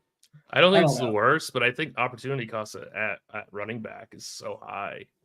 Yes. It's gonna be really hard for me to not play 3 RBs in all formats. So I get what you're saying though, because the cheap wide receivers do kind of stink. Like, would you rather have Taysom or Parker Washington? Is kind of the question I'm asking, or Coker. I think I'd rather have Taysom over every one of those guys. Like, I don't even think it's close. But the thing is, it's like construction. They don't let you take one of the tight ends and throw it in and take up one of the wide receiver spots. You still have the roster 3 wide receivers. So, yeah, maybe it's probably not the correct question to ask. Bobby, tight ends, what do you got? Yeah, so I agree with pretty much all the plays that Tim set at the top. The ones he missed, Evan Ingram, you're just taking Kirk out of that offense. They're going to be trailing like 5,300. It's a very, very good spot for Evan Ingram. Laporta hasn't done it all year. Now we're taking Jameson Williams out. It's 4,800. I know the weather's bad. Could help with tight end, short area targets, I guess. You can make the same case for Amon-Ra, though, and Laporta has been absolutely horrendous. Trey McBride, 5,800. I really like McBride this week. Only has 1 touchdown in the year, but I think I'm gonna go out on a limb and say he gets one today. So I like McBride. Ferguson's gonna be interesting for a lot of people just because like that game. Atlanta plays, I think, a lot of too high, so I think that would benefit Ferguson a good bit. Yeah, and then the chalk du jour and Gesicki is, I'm not like, yeah, you're taking Higgins out. He runs all the routes that Higgins runs. I'm not fading the chalk tight end again this week because I just can't do it to myself after Kate Otten last week. So that was probably one of my worst DFS takes of all time with the Kate Otten situation last week. Hunter Henry, 3,900. No one's going to play him. I can't quit the Patriots, so he'll make my pool. I'm just throwing guys out there that Tim didn't say. Taysom, I think, is my favorite because if you think about Taysom Hill, like you say, yeah, we're going to run 3 running backs. Hill could get 2 goal line carries. You know what I mean? Like, I don't know if you're playing 2 tight ends. Like, I hope one of them's Taysom Hill. Like, that's how I would be building. So that kind of harkens back to Dean's original take of Kamara or Taysom on every team, and I think there's credence to that, to be perfectly honest. All right. GPP Final Takes will be here in a few minutes. We're going to step aside, but I wanted to – did you guys have a favorite take? You talked about McBride getting the box there, Bobby. A favorite stack? I think talking about the slate, I feel better. I feel better than I did 2 hours ago having this conversation. Still don't necessarily love it, but I feel like I have more ideas. Not sure if they're good ideas. We'll see. We'll know in a few hours if they're good ideas or bad ideas, but more ideas as far as how to attack this slate. But, Bobby, you have a favorite stack, a favorite game stack, a little mini. Is there anything that's sort of like you want to focus on? Like Rob is asking about Puka or Cup today. I feel much better about Cup. I don't know if you guys have a thought on that. I think Cup is healthier, but I don't know. I'm not privy to the medicals, and we've seen the Rams have lied to us in the past. But I think Cup is the one that's got the bigger ceiling. I prefer Cup, but I mean, it's really – I wouldn't necessarily sacrifice the 500, though. If you like your team. Shouldn't they both be healthy? They're coming off a 10-day. Haven't they not played in 10 days? Yeah, but Puka's got this knee thing going on. I don't Seems to be lingering. Yeah. Frank says disagree. Puka's the sleeper. Yeah, I don't know. To be clear, I was not taking a hard stand on that. I would play Cup before I play Puka because we've seen Cup have 17 target games. But whatever. That would be my preference amongst those 2. Did you give me a stack, Bobby? I apologize if I cut you off. You have a stack for the people? So I think the stack for me is Jalen Hurts to A.J. Brown. I will say, that Stafford stack that we're talking about, I do think it's interesting in the late window, but I'm gonna lean Brown and Hurts today. I'm just going to add on the run back of Ingram. You talked about it, and I know the splits of Ingram without Kirk getting back to last season have been really, really good. So I like Ingram as a run back with Hurts and Brown. Like that call. What do you got, Tim, as far as your favorite stack to break the slates? Favorite stack to break the slate? Probably would go. Well, I guess my hot take would be DeAndre Swift breaks the slate. Ooh. And then I do like. I guess I'd go the Burrow stacks, like Burrow with Chase Brown, with Jamar Chase, and then you could throw in Gesicki as well. I feel like we barely talked about Chase. Like, was he mentioned at all? Yeah, like barely. because In like passing? in a vacuum, like straight up, I like Lamb more, but I think he's also going to come with a lot more ownership. Whereas Jamar's like a good pivot, and I like Burrow quite a bit. See, I'm still really struggling with QB, so I'm not like completely like decided on my stack yet. So Patrick in chat says favorite quarterback this week, and if you were here earlier, we it's didn't tough. really. We want to give the takes. We don't want to just like make them up. Right. There's not a lot of conviction behind who my quote unquote favorite is, and it sounds like that's where you're at as well, Tim. And then maybe that's the spot where you can just hopefully play like Minshew and hopefully scrape out like 18 points or something like that, and just make up the difference with your skill position players. Do you have a favorite quarterback right now, or no? Like you just don't really have an answer for it, unfortunately. I'm really considering playing Minshew in cash and in single entry. Yeah, I know. O'Connell's hurt, right? Like he's not going to get benched this game. I mean, we have. I think it's Desmond Ritter. Ritter's lurking too. Did they mark him in the game? Yeah, I think he played one play. So you're playing. I would imagine you're playing Myers and not Drake London. Yeah, that would be. He's playing cash. Yeah. I mean, I'm not playing Myers or London in cash. Oh, okay. No. All right. If Savage says a balance build will crush today, maybe just play a bunch of players in the mid tier. That's an interesting strategy. So that means to me, when somebody says balance build, they're kind of saying, no Chase, no Lamb, probably no Brown, no Henry, no Barkley, basically. Probably no Kamara either. 7-8 on DK. It's tough, man. Is there a player, Bobby, that you're most afraid of not having enough of? Who is that player? Who's the player that's going to burn you for not having enough of? It was Otten in the previous week. Who's it today? Possibly.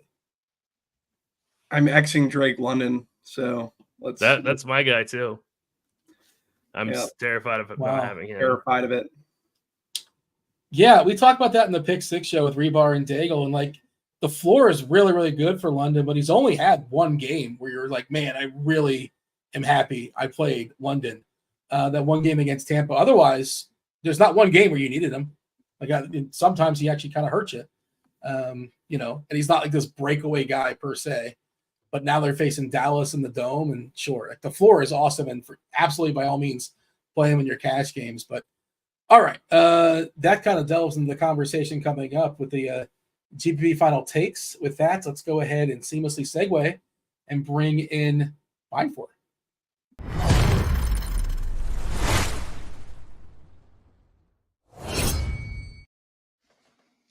All right, Erik Beimfohr and Neil as well.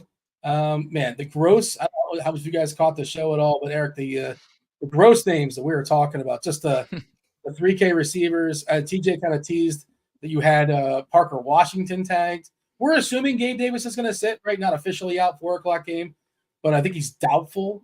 And of course, Kirk is out, so maybe Parker Washington. 2 last names will get us there. I don't want to eat into your show, but it seems like he might be your favorite nonsense 3K receiver today. Yeah, I actually find it kind of hard to be air quotes different today. I agree with you guys on the London take, which of course we'll talk about. But my general stance is most of this chalk is like really good chalk, and so I want to find some ways, of course, to be different. And I just think Parker Washington to me is like a negligible talent downgrade from Christian Kirk, if a talent downgrade really at all. I think the Eagles are going to score about as many points as they want. And so slot receiver, for the Jags at a super cheap price that I think can play. He's a return man, dynamic with the ball in his hands. So I'm going there. And I love Jalen Coker. You know this. I rostered him through zeros and all the bad stuff. But Jalen Coker catching passes from Bryce Young versus Parker Washington catching passes from Trevor Lawrence. I'm down for the ownership discount. Yeah, I'm going to do Martin Gailing Coker as well. Eventually, we're going to get there. What could go wrong? You can't do worse than a 0, I'm told. I guess he can run the ball backwards like 17 yards and fumble. I suppose that can happen as well. All right, we've taken up y'all's plenty of time. Yourself, Erik Beimfohr, and Neil as well. You guys got the next hour or so to talk about some tournaments. Bobby and Tim, myself, we appreciate y'all watching the first portion. Hit that like button. Do subscribe. Erik and Neil, take it away. Of course, shouts to the People Show. Make sure you watch those guys every Sunday leading into us. I love their tournament takes, but we are here for the GPP/tournament Final Takes show. Of course, myself, Erik Beimfohr, your host, joined by my good friend Neil Orfield. If you've not joined us before for this show, we're not necessarily going to go game by game, not necessarily going to go position by position. What we're trying to do with tournament, aka GPP Final Takes, is cover the most important kind of final things that you need to think about for your lineup heading into the slate. Neil, this one is a doozy. I think there's a lot of things that we got to figure out in terms of tournaments because, like I mentioned, there's like a lot of good chalk, there's value, there's spend ups, there's kind of a lot of different things that aren't necessarily always on every single slate. But first, before we dive into that, I did just want to, I think I'd be remiss if I didn't mention, obviously there's only 2 of us here on this show today. We're missing our good friend John Breslin, aka Squirrel Patrol, no longer going to be with us here at RG and on this show. And I just wanted to give a quick shout to John. You guys know one of the best DFS players on the planet, one of the best DFS analysts on the planet, and we're very sad to see him go. He will remain our friend, and he will remain crushing in the DFS streets, and great things are still ahead for John. Unfortunately, the business world is the business world, and RotoGrinders is, I saw a lot of interesting takes, I shall say, over the course of the last week as it pertains to everything that has happened. And RotoGrinders is great, man. But when you're a part of a really huge company that is heavily invested in other areas, right, particularly sports betting, sometimes this is how it goes. I worked at Boeing for a long time. By the way, before Boeing became the shit show that is, but before all the planes started crashing and disappearing and everything was when I was there. So either I planted the seed from the inside and ruined it all, or they needed me, right, to keep the planes in the air. Obviously, kid, but careful. ahead, There's TJ. been a lot of people disappearing when they talk smack about Boeing. Good point. Fair point. I have been silent for the last however many years when I've been working in DFS, not working for Boeing. So yeah, I should keep it silent. But I've worked. I probably have a lot of people watching have worked in corporate America, and life is unfortunately the way that it is, and everything is great around here, and we're really going to miss John and all the others, but things are going to keep chugging along. I promise you. We got some great plans here for the Sunday show. Of course, Neil and I will be here with you. Yeah, go to Cord IQ, Plane IQ. We're going to develop a Plane IQ. The on-off Boeing splits are the stock price, quite a big differentiator. But I just wanted to give a shout to John because, as you guys all know, just the absolute best. And we'll definitely miss him. I'm sure you guys will miss him, but he's not dead. Miss him too. We'll miss him. But if he weren't playing DFS anymore, there may be a couple extra shekels in my pocket. So we're still competing against him, and he's still going to keep crushing in DFS. Yeah, it's obviously you've worked with John for a lot longer than I have, but man, I was shocked. Like he's so good at this and so good at DFS. Obviously, hard to lose him, but yeah, like you said, we've all worked in corporate environments, and I got fired just last year for kind of I think the same reasons as John. So I very much am familiar with the game that we're playing, and it really sucks, and it sucks for us because honestly, like you start to feel like you're part of a team, and like John is like our teammate, and suddenly he's not here anymore. And yeah, obviously wishing John the best and hoping he ends up somewhere because I enjoy consuming his content. 100%. Like I said, we will do our best to keep this train on the rails and give you as many good takes. We've been we've been very, let's call it hit or miss, Neil. I feel like the process through the first half of the season, for all three, but for you and I, how to like attack the tournaments. Not necessarily every take is perfect, right? But like how to attack the tournaments has been pretty good. I feel really good about process wise over the course of this year. Sometimes, you just don't get everything perfect. Today, I think, is to segue into today's slate, I find this one to be a doozy. So I'm really interested in kind of hearing about how, I think that's my like intro to this slate, right? We try to like talk about how are we just like attacking this slate. I'm struggling with this one a little bit because the air quotes values, and I don't mean just like the 3K guys, like some of the best values we've talked about, like with 7K Tyreek Hill might be the best value, right, on the slate. Devon Achane is probably in that today. Chase Brown is in that today. There's a lot of guys. Alvin Kamara at 7,800 is probably one of the better values. So these plays are so strong and they are in such good spots, but I can't just play the optimal, right? Even in smaller field tournaments and expect to win. So I'm curious, like when you're opening this slate up and you're seeing all these like really good point per dollar plays and just really good high upside plays, how are you thinking about like, man, how do I navigate my way to the top of tournaments?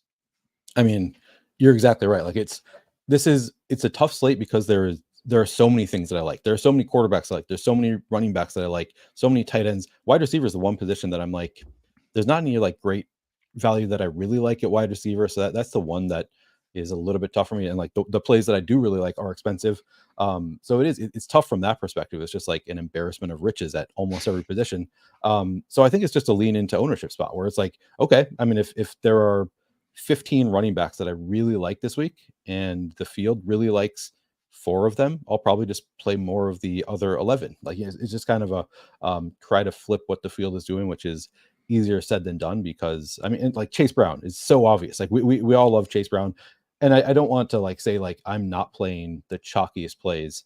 I'm just going to be, all my lineups are going to be a mix of chalk and then going to flip some of those pieces to contrarian pieces. So Chase Brown, I'm not even going to say that I'm going to be underweight to Chase Brown. Like I don't know what his projected. He's like 30% projected ownership or so. Last I looked, I'm probably going to be right there with Chase Brown, but he's going to be mixed in those lineups with, Sam Laporta, a guy that, I really like this week at really low ownership, or just like mixing in pieces here and there. So my lineups are going to have a good amount of chalk. I mean, it's just kind of the usual equation. We're going to have a lot of high projected plays that are going to be chalky because they project so well, and then mix in a few players who just project a little bit worse than some of the other players on the slate point per dollar to get that mix of chalk and contrarian plays. And they're all going to, there are just so many good spots here.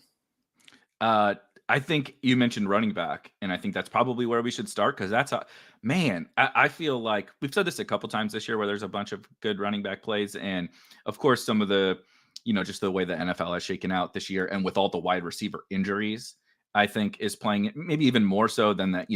This is not a too high safety issue. This is every good wide receiver in the NFL is hurt issue. So you have less of those options at wide receiver, but the running back position is just really, really strong. And so that was the thing that I kept coming back to, like, who the heck doesn't like Alvin Kamara against the Carolina Panthers? Who doesn't like Chase Brown without Zach Moss, right, at 5,900?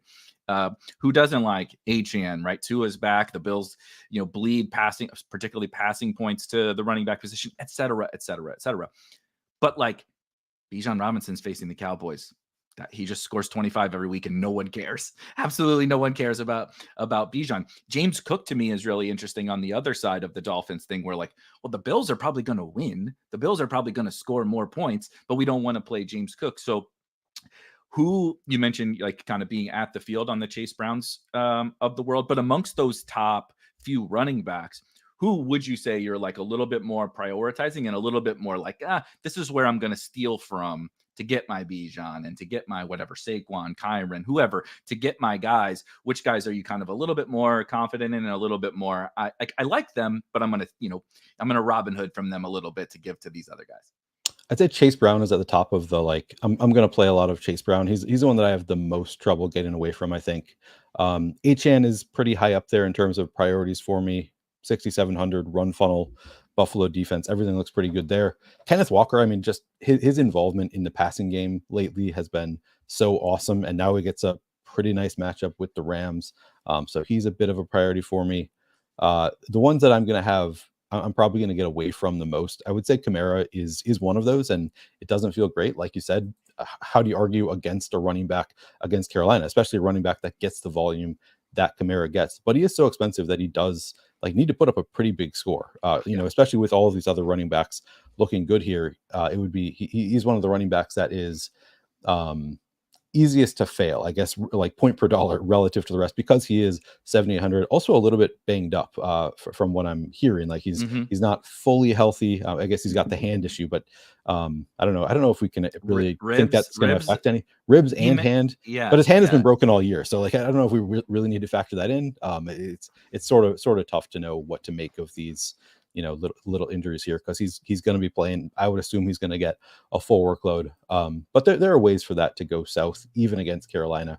Just maybe doesn't get the full volume. Maybe Carolina doesn't keep it close. I guess they don't really have a backup running back anymore to bring in the case of a blowout. But I don't know. I think that there are ways for it to fail. Of course, you always have Taysom Hill lurking at the end zone. So I think I'm going to get away a little bit from Alvin Kamara. Obviously, still going to have some. He's obviously a great play against Carolina, but because of the price tag, I think that there are enough other running backs on the slate that I think can beat him.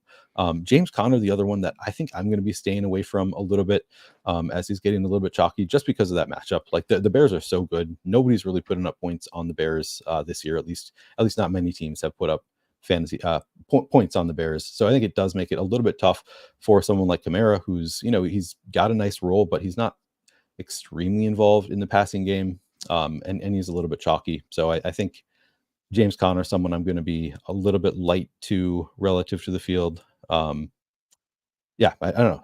I see players less chalky, but there's Saquon Barkley down there, Derrick Henry. These guys not really getting much ownership, so I'm going to try and mix in those low-owned guys who I think have the same ceiling as an Alvin Kamara, and just hope that they outperform him this week. How about you? How are you approaching it? That's exactly what I was going to say. You hit. I wanted to reiterate the perfect point that easiest path to fail is kind of what you mentioned with Kamara, but not being sometimes we get. Remember, I think it was last year. Almost every week, for whatever reason, the fantasy gods playing with us, the starting running back on a team would be out and they'd be playing the Titans. And we would get Josh Kelly chalk and whatever. I'm making names up, right? Zach Moss chalk and all these guys. And you're yeah, but no one runs on the Titans. Derrick Henry, right, if he played on the opponent at, he's on the Titans, wouldn't run on the Titans defense. So it was there's a lot of reasons to fade this guy. Alvin Kamara against the Panthers with, mind you, no Jamal Williams, Kendre Miller back in his home sweet home on IR. Derek Carr's also back, right? So this isn't the Spencer Rattler offense. This is the captain check down. No Rashid Shaheed. No offense to Mason Tipton, but the offense probably with Derek Carr, just a little more Olave, a little more Kamara, a little more Taysom, whatever. So he's going to do well. No one's saying path to failure, Alvin Kamara scores 7 fantasy points. We're saying 101 with 24, it's I don't know, I can beat it, right? Other guys will beat it, and that's what you're hoping for. Now Kamara could be the guy that scores 40, and then that lineup is dead. But the point is the path to failure relative to how many other good plays there are, right? James Cook just scored 30 last week. He scored 30 against the Dolphins in their first matchup. Why can't he just score 30 again and Alvin Kamara scores 22? I'm not projecting that. I love Alvin Kamara today. We all do. But I think that is kind of the key point in all of this. Even when we talk about Jalen Coker and I talk about Parker Washington and we talk about these guys, it's they're great point per dollar plays. Play a lot of these guys in cash, etc., and play them in tournaments, but make sure that within that lineup is if you plug all of these exactly mega chalk guys all into that one lineup, are they really all going to be the perfect play?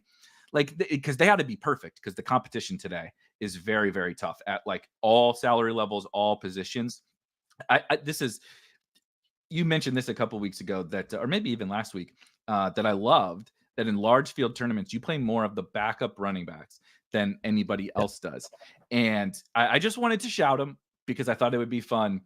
In the Millie Maker, are you going to play any Jordan Mims as the backup to Alvin Kamara in the, playing with Chris Olave or playing with Taysom, right? We vulture Alvin Kamara in the second half is Jordan Mims time because, there's a great, now you get your AJ Browns and your Jamar Chases and whatever on that team. I just found like the other running backs, right? Raheem Mostert keeps scoring touchdowns. We did that he didn't really pop for tournaments, but he was scoring touchdowns and hurting Achane a little bit. Is there any of that you're doing today, right? Like any of these ancillary running backs to kind of really play it and just jam all the chalk, right? Like jam the best plays around your one Jordan Mims guy?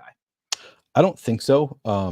That's an interesting call out, Jordan Mims. Like I hadn't even given any thought to Jordan Mims, but I don't think so. Just because there are too many good running back plays on this slate, like it's something I prefer to do when it's like the situations you're describing, where it's like, okay, this running back looks pretty good, but also like he's in a terrible matchup. Where it's like you get some of those weeks, where it's like every running back who has like great usage is in a terrible matchup, and then it's just like everything looks ugly. That's what I'm more inclined to go to, like get totally off the wall with the backup running backs. This slate to me just has too many good plays at running back to get too off the wall, because I can get Derrick Henry at low ownership, and like that would be every lineup I play. I guess that could include Derrick Henry, but like it's taken away. Like the opportunity cost is so much higher for when there are so many running backs that are like both, kind of in the chalkier range, but even in the more contrarian range, that I'd rather just get into the contrarian Derrick Henry, Saquon Barkley, whatever else. James Cook, like you mentioned, another great one. I think I'd rather just get to those contrarian plays rather than going completely off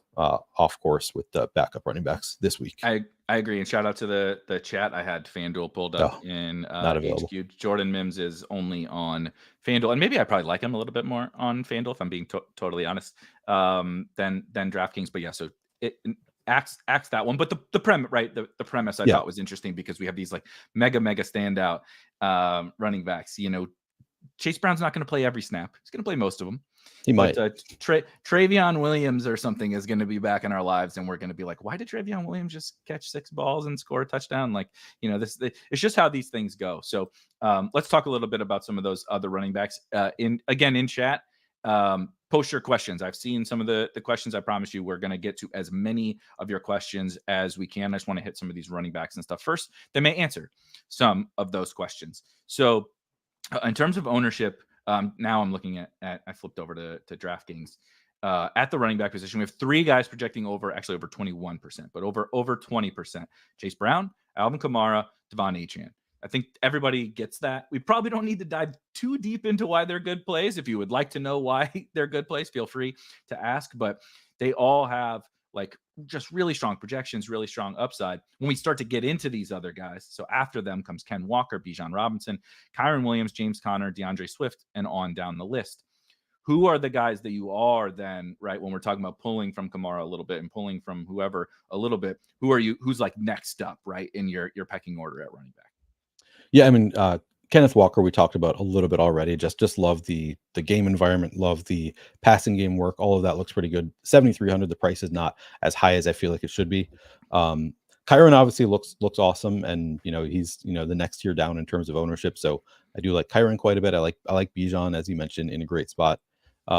Swift, I could see myself fading Swift a little bit. I think it's just a bias I have against him. Like I just don't think he's that good. I can't do it. I can't do it. They're handing off to offensive linemen at the goal line instead of giving it to DeAndre Swift or frankly Roshan. And then this is total narrative, right? The way that game went for the Bears last week, like I feel like the coaches had to learn something. But I think one thing that they might have learned is like, why don't we just give it to Roshan at the goal line? Like he's the guy it keepes working with. Oh God. Okay, we'll get to that in a second. There's a backup running back. I guess not a backup. Sorry, go on. Yeah. They did elevate Chris Rodriguez, and I was like, this is weird. Why do they have 4 running backs on the active roster? Now we know. We'll get to Brian Robinson in a second, but I think Swift is the guy he was projecting a lot higher owned before we got the Chase Brown news and all that kind of stuff. He's the guy where I'm just like, I got to draw a line somewhere at running back. And I think, sorry, Swift, like, again, probably going to like run for 100 yards and like have a decent game. It's like, but can he match these other guys? Like, I just don't see it. Yeah, we are on the same page there. Do we want to touch on the news? So let's talk about it. Yeah. It's funny because I was also going to bring up Tyrone Tracy as an interesting little tournament play on the other side, but we can talk about this game and of course talk about Brian Robinson. A little shocked that Brian Robinson is out. All the reporting was he seemed good to go, but I don't have the snaps and stuff, but I can pull those up as I kind of pass the baton over to you on this one. But they did call up Chris Rodriguez. I don't suspect Chris Rodriguez is going to play too much. But what do you think this does? Of course, for Austin Eckler as a play, or if we want to do Jeremy McNichols again. But just like also, is Washington going to throw it a little bit more? Like, what does this news like all mean? Like total encapsulation of Brian Robinson being out. Yeah, I mean, it makes me like Austin Eckler quite a bit. Looks like he's 5,300 on DraftKings. I don't have the FanDuel price tag in front of me, but that's a pretty nice price tag for a running back who I would expect to have, probably a better role than, when both of them are healthy, they kind of split carries. I don't think it's going to be the same split now with Brian Robinson out. I don't think it's going to be like Eckler moves into the Brian Robinson role and then Chris Rodriguez moves into the Eckler role. Right. I think Eckler is going to have a really nice role here at 5,300. And he's playing against a Giants defense that has given up the 22nd most schedule adjusted fantasy points per game. Or sorry, they're ranked 22nd in terms of schedule adjusted fantasy points allowed. So it's a like top 10, 11 matchup for Commanders running backs in this spot against the Giants. So yeah, I like Austin Eckler quite a bit. I do want to see how ownership shakes out. I kind of think this is coming late enough that a lot of people won't adjust their lineups. And it's, you'd love it if it were like an afternoon game and it comes out after the first game's lock, but still, I think it's just a spot where he's probably going to go a little bit under owned relative to his role in this matchup. So it's going to make me like Austin Eckler quite a bit, I think. Something that was sticking out to me when this news came in, as you were kind of talking about it. So first I went back and looked last game that Brian Robinson missed. Little tough to glean because they played the Ravens and like you don't really run on the Ravens, but if just to cite the box scores, Austin Eckler had 9 carries and 5 targets as the starting running back. Jeremy McNichols had 2 carries. So they took to the air, as you do against Baltimore, right? So it's a little bit, that's a little bit skewed. Just super quickly, I'll find the snap counts. Eckler played 75% of the snaps. Now, little different game script, right? Yep. The Giants are not the Ravens, but if this thing can stay neutral, so that made me interested. Then I'm thinking, I can play Chase Brown and Austin Eckler and maybe like another cheaper running back, get away from the Kamara, get away from the more expensive guys. Now I can go get Malik Neighbors on the other side of this game, or someone, AJ Brown, Jamar Chase, build a team with value running backs as opposed to the value wide receivers that people are using to get Kamara and that in their lineup. And I think that is pretty darn interesting. Like you said, the Giants like shocked. Their defensive line is so good, like absolutely unreal, but they get gashed in the run game because they're just so good against the pass. The pass rush is nuts. But I think, Cliff Kingsbury is what he is, but he's cooking this year. And you don't think he knows that a good way to attack them is to run the ball. So the more you talk, the more I've thought about it. Austin Eckler seems like a pretty good standout play here with late news that I don't think, like, even with this, people are going to be like Achane or Eckler, like, still give me Achane, I think. Yeah. Whereas if they had been thinking about it all week, I think probably more people would have come around to Eckler. So I think he probably goes relatively under-owned. I guess we'll have to wait and see how the ownership projection shakes out. And that takes a little bit of time because I know it reflects how the entire industry projects Eckler now. So it's going to take probably 20 minutes before ownership is updated, I would guess, on Eckler.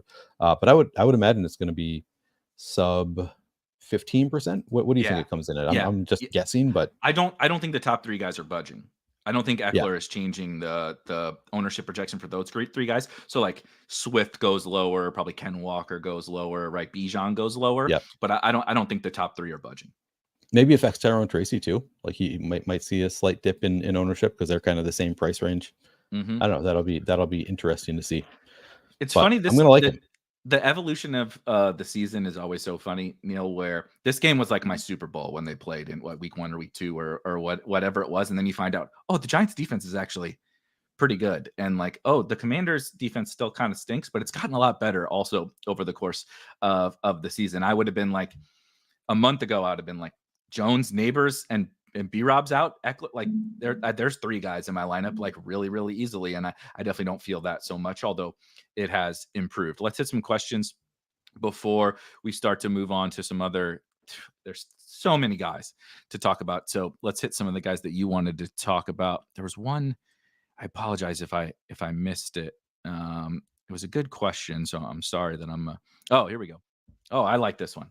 The FanDuel. So we like to talk about FanDuel. FanDuel, of course, includes the Sunday night game, and this question is specifically about the Sunday night game. But there's also a follow-up question about FanDuel from Luis. Large field tournament. This is probably best for you. Sam Darnold or Joe Flacco on FanDuel. Of course, Joe Flacco now starting for Anthony Richardson, and those two teams play tonight. So it's funny. My preference is Sam Darnold. Actually, I think I did end up with Sam Darnold. I think Sam Darnold is just the better play. He projects a little bit better. It's a home game for the Vikings, so I'd spend the extra $500 for Sam Darnold. But I think Joe Flacco, the more I thought about it, like I almost put him into my first hand built lineup on FanDuel. I landed on Darnold, but I think Flacco, like with how bad the Vikings have been against the past in recent weeks, it is viable. But my preference still is Sam Darnold. I think he's still probably better than Joe Flacco. He, of course, has Justin Jefferson, and like probably better than Michael Pittman. Probably better than Josh Downs. I mean, there it's toss up. But hey, okay, yes. Once we get to Josh Downs, I'm kidding. I know. It's a 98 man rating versus a 76 man rating or whatever. But no, Josh Downs looks awesome. I actually think he's a really, really good play. He's kind of been the biggest beneficiary of Joe Flacco. Alec Pierce is fine with everybody, right? Does he catch a 70-yard touchdown or not? I don't know if anybody saw in all the Anthony Richardson slander. This is an anti-Michael Pittman because he's going to be popular, by the way, on FanDuel, which segues into Luis's question about chalk plays on FanDuel. I would rather spend the money on Josh Downs. So remember this one when Michael Pittman bounces back with Joe Flacco tonight. But if you remember, it sounded like Pittman was a certainty to go on IR a couple weeks ago. Like he was banged up. Everybody was like, oh God, he's definitely going on IR. Not only did he not go on IR, he didn't miss a game. He's just like playing through seemingly some injury in the Anthony Richardson slander and everything. And I get it. He hasn't been very good. There's Ben Solak posted a thread of like 1 million plays from that last game. And every clip was just like, oh my God, Pittman, what are you doing? Michael Pittman, get out of your break. Yeah. Michael Pittman, catch the ball. Michael Pittman, why are you dragging? Like AR almost threw an interceptions because Michael Pittman like drug it's like he was like totally ruining the game for Anthony Richardson. That's a lot of narrative, but I'm not sure that he's healthy, and he's also not really the kind of guy I love playing as chalk, no matter who is at quarterback. So he's going to be popular, to Luis's question about chalky FanDuel plays, and I kind of like the other Colts options and definitely the Vikings side of that. Super cool question while I pull up that ownership. Yeah, we'll talk about Amari in a second. I'm not sure how much Amari changes. Thank God it's not a major issue. Do you feel like on FanDuel, with them including the Sunday night game, that the Sunday night game, I know people just using projections and sims and optimizers probably don't feel this as much, but from an ownership perspective, do you think more people play the Sunday night game because it's not available to them? Or do you think less people play it because they're like, well, I'm doing all this work for the main slate on DraftKings, I kind of don't think about that one? I think more. It's possible I'm wrong about this. That used to be one of my favorite things to do when I would play the like Thursday through Monday slates or whatever. Just don't play the Thursday night guys, like because you knew that they were always going to be extra chalky because people are just ready to have somebody to cheer for. So they're like, all right, got to get these Thursday night guys into my lineup. So they would always end up a little bit chalkier. I think people do the same thing with the just like, I want to have somebody in the night game still there that I can cheer for. Yeah, my guess would be that they end up a little bit chalkier because it is that game, but it's also just one of the best game environments on the slate. So I don't think it's people are wrong to play it in this case because it is just two defenses that have been pretty bad recently. Pretty fun offenses with Joe Flacco now there for the Colts, TJ Hawkinson coming back for the Vikings. So I think that it's a spot that I think they'll get some chalk, but they would have been pretty chalky on even if they were on like the DraftKings main slate, I think. Definitely. I will also add, we don't do a lot of defense talk. The Colts sling that baby around with Joe Flacco in there, and he's probably going to throw for some yards and some guys are going to score points, but the Vikings are going to bring pressure, and they're going to bring pressure. And Joe Flacco, not the most mobile guy, and he's willing to take chances. So, the Flaccos and the Jameses are fun DFS plays, and they're fun, for Cedric Tillman, and they're fun for Josh Downs, but they can also be fun for the opposing defense. So something to keep in mind with Minnesota Vikings. So lots of news breaking. Thank you guys for posting this in the chat. T. Higgins, as expected, is out today. Tony Pollard is in. Tyler Boyd is also in. I don't know what the heck is going on in Tennessee. Calvin Ridley wasn't practicing on Friday. I don't know. That game, oh my gosh. You want to talk about one of the best game environments with the Sunday Night Football game? I can't think of a worse game environment than Patriots and Titans, but there's actually like maybe a couple. I'm on the over on Calvin Ridley receiving yards, so he maybe deserves a shout. Here's a good question on spend up quarterbacks from Eric with the C. Jalen Hurts or Josh Allen? And I want to dovetail into the Bills because Amari is out. Keon's been playing a little bit better, and we're playing some Dolphins guys, so maybe we like Josh Allen, but a pretty darn good spot for Jalen Hurts too. Yeah, I love Jalen Hurts this week, so it's like Jalen Hurts by a landslide for me. And part of that is because I like AJ Brown quite a bit too. It's just a really, really great schematic matchup for AJ Brown. Love the role. It's also like Hurts is like I think second of all quarterbacks in terms of just average fantasy points per game this year, and AJ Brown is I believe third. So like they're just elite fantasy scorers in a best possible matchup. So yeah, for me it is the Eagles. I think the Bills become a little bit more interesting with Amari Cooper out, because part of the issue for me with Josh Allen is, I mean, one of it is really tough matchup. Like the Dolphins are really good against the pass, so that hurts him. But also, like, who do you stack him with when everybody's healthy? It's like there are just too many options.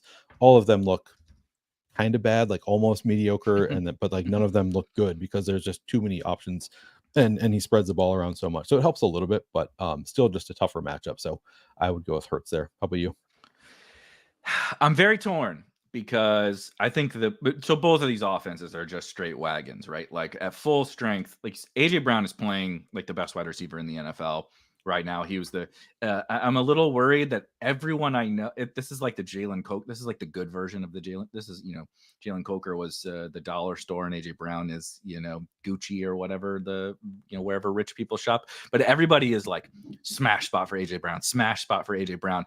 And like his ownership is like not, it's kind of lagging behind or whatever. So I'm wondering, I just had that in the back because I love it. Absolutely love AJ. You mentioned kind of some of the specific defensive schematic things that he just cooks everything that the Jags do, and they're already horrible on defense. So it's a great spot. But the Dolphins, I just wanted to cite why I do think I know the Dolphins have been very much a run funnel so far this year. I think from a talent perspective on their defense, it does make sense that is how they're playing. But I also think it's a little bit flawed in like how stark it has been. Josh Allen also runs, but here's some of the teams / quarterbacks that they have faced this year that are probably partly playing into the big run funnel. So week 1, Trevor Lawrence, who they nearly lost to, by the way, Josh Allen in week 2, in which Tua got hurt and the game was over. It was 28-10 at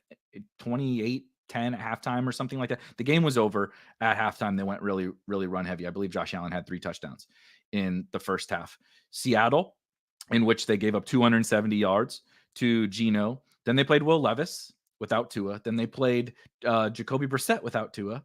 And then they played the Anthony Richardson Colts, not the Joe Flacco Colts, the Anthony Richardson Colts. And then they played Kyler last week and gave up over 300 yards passing. So it does make me think, like, I think everybody's going to play more Jalen Hurts. I kind of lean a little bit to Josh Allen now, especially because I have a little bit more clarity on who to stack with.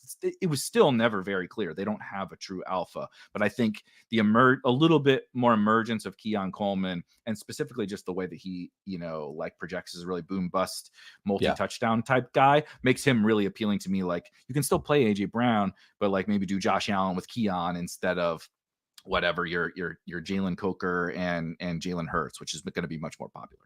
Yeah, that makes sense to me. Like, it's definitely a better spot now with no Amari Cooper kind of muddling things a little bit. So I had zero. I mean, I don't want to say I had zero interest, but I was probably going to get to zero Josh Allen prior to Amari Cooper being out. Now it makes me like him a little bit better to where I might mix him in a little bit. I still prefer Jalen Hurts, but yeah, I think you make a good case that, like, yeah, maybe it's not as bad of a spot as it appears on paper. Yeah, I think it's viable for sure. And obviously Jalen Hurts with AJ Brown is also mega expensive, whereas Keon Coleman, you can, save a little bit of salary by playing the Bills if you want to. And no one is confusing Keon Coleman for AJ Brown. Okay, I think AJ Brown is probably both of our like maybe favorite wide receiver play on the slate, not accounting for salary, maybe even accounting for salary. But just super quickly, I wanted to shout last week, Amari only had 2 targets. They threw the ball 34 times, and Khalil Shakir actually led the team in targets with 10, and Keon had 7. So it was really last week Shakir, Coleman, and Dalton Kincaid. But I'm throwing out the Dalton Kincaid because it was National Tight End Day, and every tight end on the planet scored a touchdown.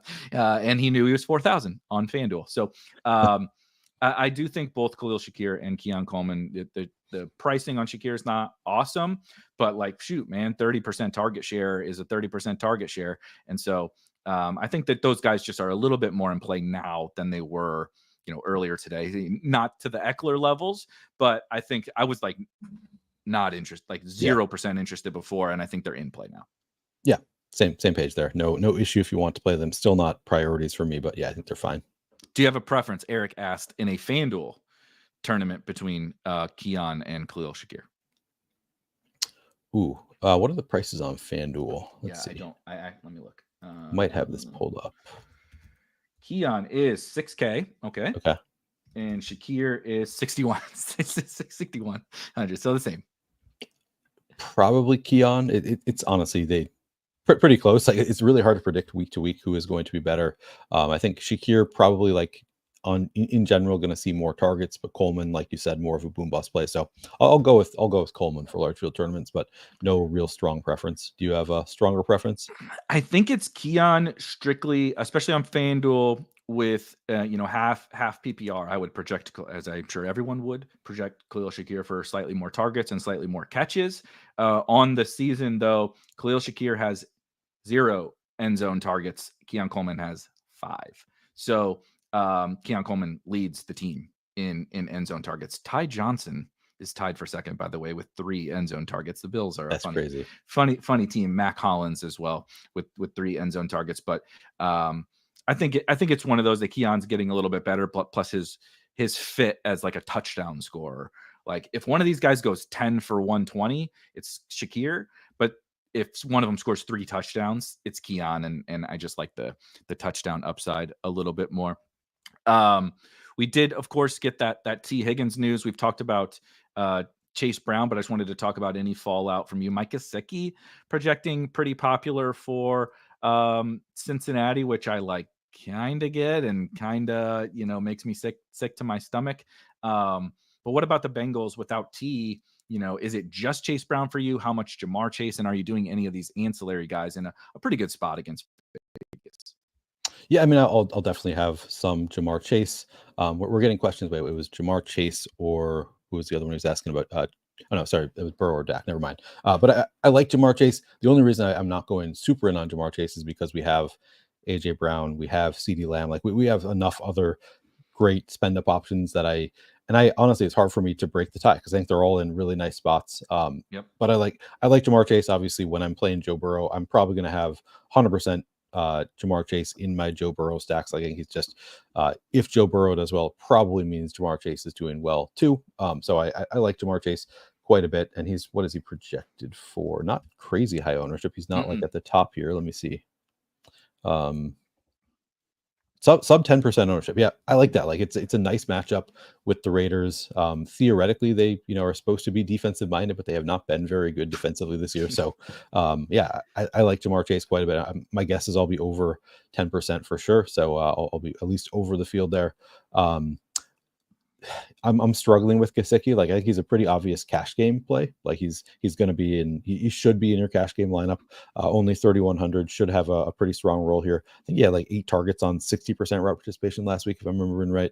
I'm still not like, I don't think it's the safest play in the world. Like you still have Eric All lurking there. You still have Drew Sample, like other tight ends are in the room there. And I don't think week to week it's that consistent in terms of who gets, or not who gets the most, but like the breakdown of like route participation and targets is going to vary week to week. I don't think Gesicki is like locked in as their favorite, but I do think he's like one of maybe the best value tight end option. I get why he is getting some chalk. I'm going to have some, but it's mostly I think going to be in in game stacks for the most part with Gesicki. Andre Yoshevas, I think, becomes a little bit interesting with both T. Higgins out and Jermaine Burton a healthy scratch. I think he's been okay in that role. Like, he's clearly not a great target earner. I think Davis mentioned he's like bottom 2, maybe the worst in the league in terms of targets per route run. So it is not Chris Hogan. He's Chris Hogan reincarnated, baby. But, win sprint season. But a lot of those targets in the end zone. So that's been the one thing with Yoshevas is he does seem to be targeted in the end zone. And I don't know. I don't think he's that bad. I think he's like an average NFL receiver in a good matchup with Joe Burrow at quarterback. So I think he's one of the better value options on a slate that honestly there are not many wide receivers that I love sub 4K. So I think Yoshevas very much in play, but again, mostly for game stacks. Nice leverage also on Gesicki. If everybody's going to be going to Gesicki as the cheap option, I think that he's a fine play there. And I will have some Burrow stacks. I like Burrow. I think it's a nice matchup. Hopefully the Raiders can keep it close. Who knows if they actually can? But I was going to bring that game up also as a fun tournament game stack where we all love Chase Brown, and I'm not saying you have to fade him in these types of game stacks, but it's a rare game where other than Jamar Chase, it's really affordable and it's like really consolidated. Jamar Chase is going to get his. Yoshi's going to run a lot of routes. You're going to need him to score a touchdown or two, of course, but welcome to NFL DFS. There's ways to play it that are leveraging off of some more popular plays, like don't play Mike Gesicki, right? Play Burrow, Chase, Yoshi. If you want to play Chase Brown, I think that's fine. If you want to punt it off, I see a lot of Bryce Young love, which like I get the Saints, are playing like me and you at corner this week, but it's still, I don't think that has mattered much for Bryce Young over the course of his career. And like Gardner Minshew is $100 more on DraftKings than Bryce Young is. And like, I'm not a Gardner Minshew stan, but I know he's going to throw it to Brock Bowers and Jacoby Myers and those two guys and Trey Tucker. And those guys are better than, no offense, Jalen Coker, no offense, Jonathan Mingo and David Moore and stuff like that. They're just better than those guys. And it's a kind of a fun way to like, all right, let's not play Chase Brown in this. And maybe don't play Mike Gesicki, play the wide receivers, play Brock Bowers.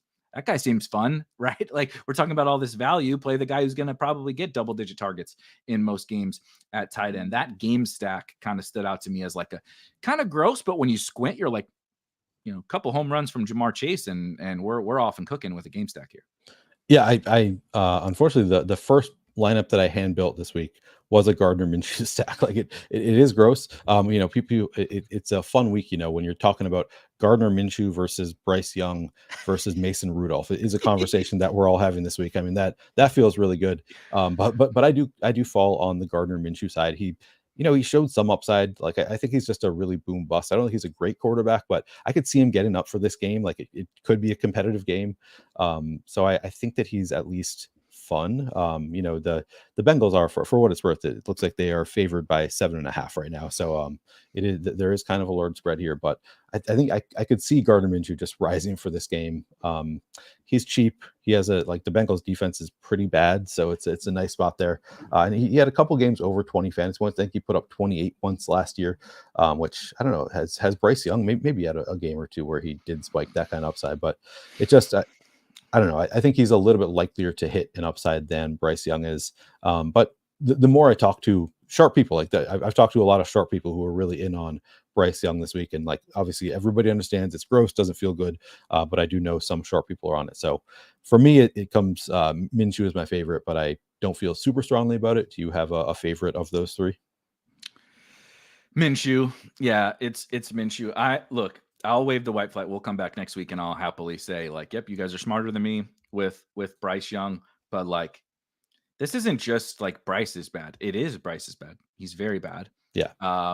This is the least talented offense. Like, I don't know, put them up against the Patriots. Which offense would you rather have? Chuba versus Ramondre. Okay. Wash. Hunter Henry versus Tommy Tremble. Okay. Hunter Henry, right? Pop Douglas versus Jalen Coker. Probably Pop Douglas, right? It's like the offensive lines are bad on both sides and I have a bad quarterback. The other thing that worries me about Bryce is New Orleans is really run heavy. Now, they haven't been as much with Spencer Rattler. They've been playing from behind.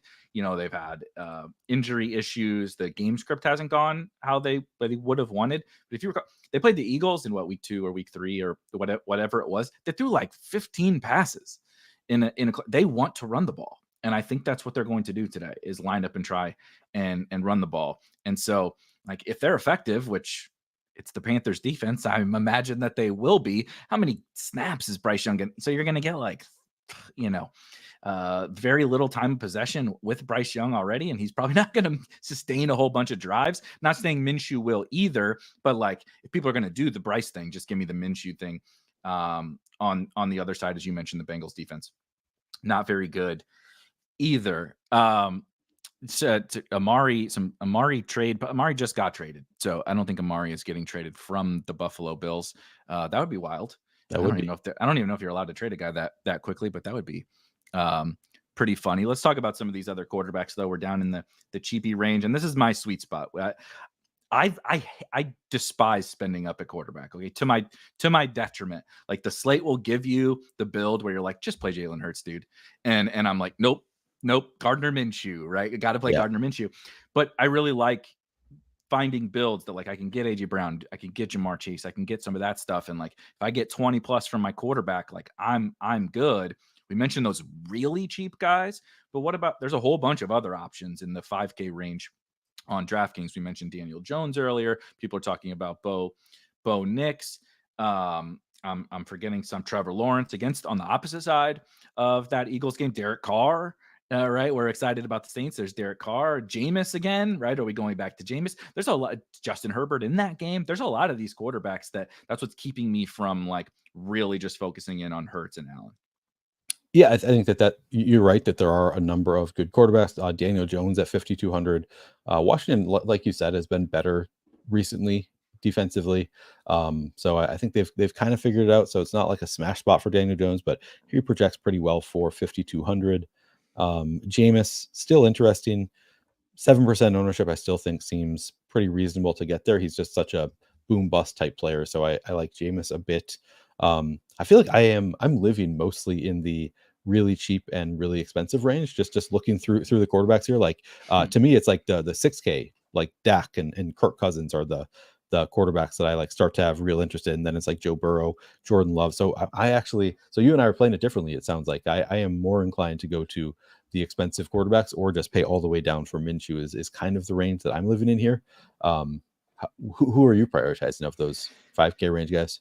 To be clear, I love the spend up guys, and I'm very strongly considering Minshew to be totally honest. I played around with some different structures of how to make that work, but I just think there's so much appeal for all of these guys in this range that they're not that different from the 6K. Now, I shouldn't say that. They're different in that they fail a lot more frequently, like a lot more frequently than Dak Prescott fails. But like, I don't know how many times am I going to keep doing the Cowboys thing? You know what I mean? Like, and like I can probably just get the production of not Hurts and Allen, right? They're a different conversation, but of Dak, of Cousins, even of Burrow. Like I can get the production of a lot of those guys with their, alpha wide receivers or with their pass catchers. And so I can just trim it down a little bit to that 5K range. And I find it interesting. I'm probably not going to play Jameis Winston, but I find it interesting that we were all like, granted, the matchup is of course a big deal, but the Chargers are without their best corner this week. And, Nick Chubb doesn't look to me like they can just load him back up with 30 carries, quite yet. Jameis is going to throw a lot of turnover-worthy passes, but he's also going to take shots again to Cedric Tillman and to Elijah Moore and to David Njoku. And we're not really, projecting a ton for really. It's a little bit of Cedric Tillman. I think some of that comes down probably even. Just feels like we went from everybody's like, Jameis time, baby, let's go, to like, we had our fun. And sure. I just like some of those situations where I understand why people are going elsewhere, but it feels like we do that a lot. Like we are like in on this thing. It's like, but if I was so in on Jameis really boosting this offense, like the Chargers are not that detrimental to the Browns, still being a good tournament stack. Yeah, I think part of it is like we assume that he's going to be chalky as a result because he was so good last week. It's like, okay, now everybody saw it and everybody's going to jump on it. True. And then you look at the projected ownership and it's like, well, not really. Like he's still coming in relatively low owned. So yeah, I think Jameis makes some sense here. Yeah, not the worst possible matchup. Now I don't even remember. Oh, they played Baltimore last week. So that was part of it last week was Baltimore just allows so many yards through the air. But still, yeah, seems like a good enough matchup. It's also, I think part of the struggle with Jameis is not knowing who to pair him with. Like it's Njoku obviously looks great, fills up that tight end position, but then it's like, is it Elijah Moore? Is it Cedric Tillman? Is it Jerry Jeudy? Do you pay up to be contrarian there? And I don't have like a clear you hate Jerry Jeudy. See, I drafted him a lot in best ball, so I'm still like wish casting that it's going to happen one of these weeks for Jerry Jeudy. Me and Steve Smith have share the same opinion of Jerry Jeudy. Yeah, I mean, I can't really disagree with it. He has not taken advantage of some real opportunities this year, so not looking good there. But then it's like Cedric Tillman seems like he's chalky, probably better than Elijah Moore and getting more ownership. But then it's like, do I pivot to Elijah Moore? So I think that's part of the struggle is figuring out who to pair him with exactly. But yeah, 7% ownership. I probably come in probably just right there, maybe a little bit on top of that. But I like it. There are just enough other quarterbacks on this slate that I also like that I don't think I'm going to go overboard there.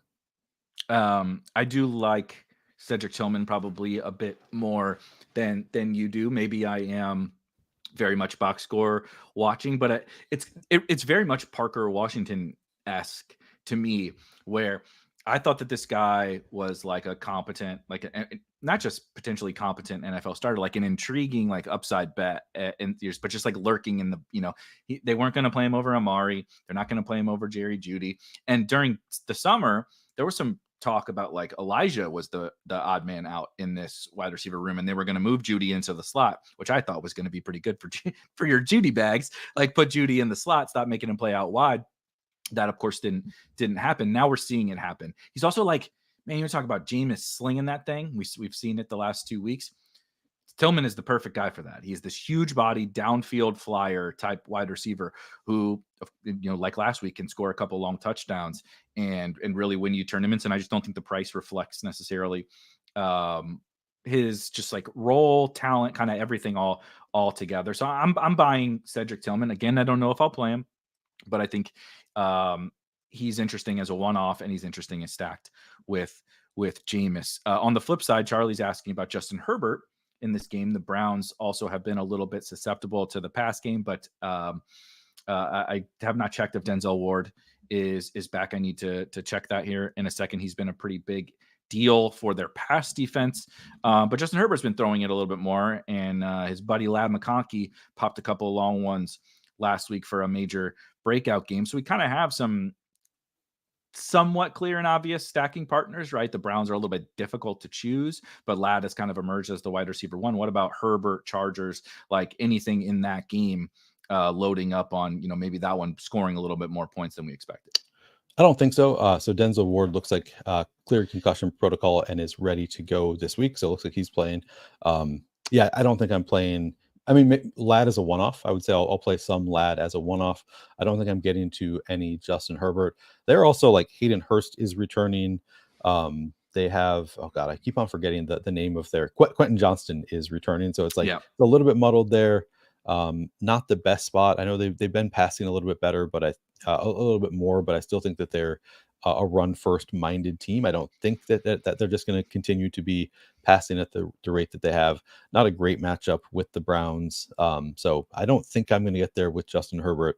I don't think it's the worst play. I think it's a fine one, but there are other quarterbacks that I prefer. So I don't think I'm going to get to any, and I don't think I'm getting into any of the other pass catchers either, besides Ladd McConkey just making the bet. But even Ladd McConkey, it's like he leads the team in target share, but it's like 6 targets last week. It's not like he's getting 12 targets. He's getting like, okay, that's fine, and he's been making the most of it. Was obviously awesome last week.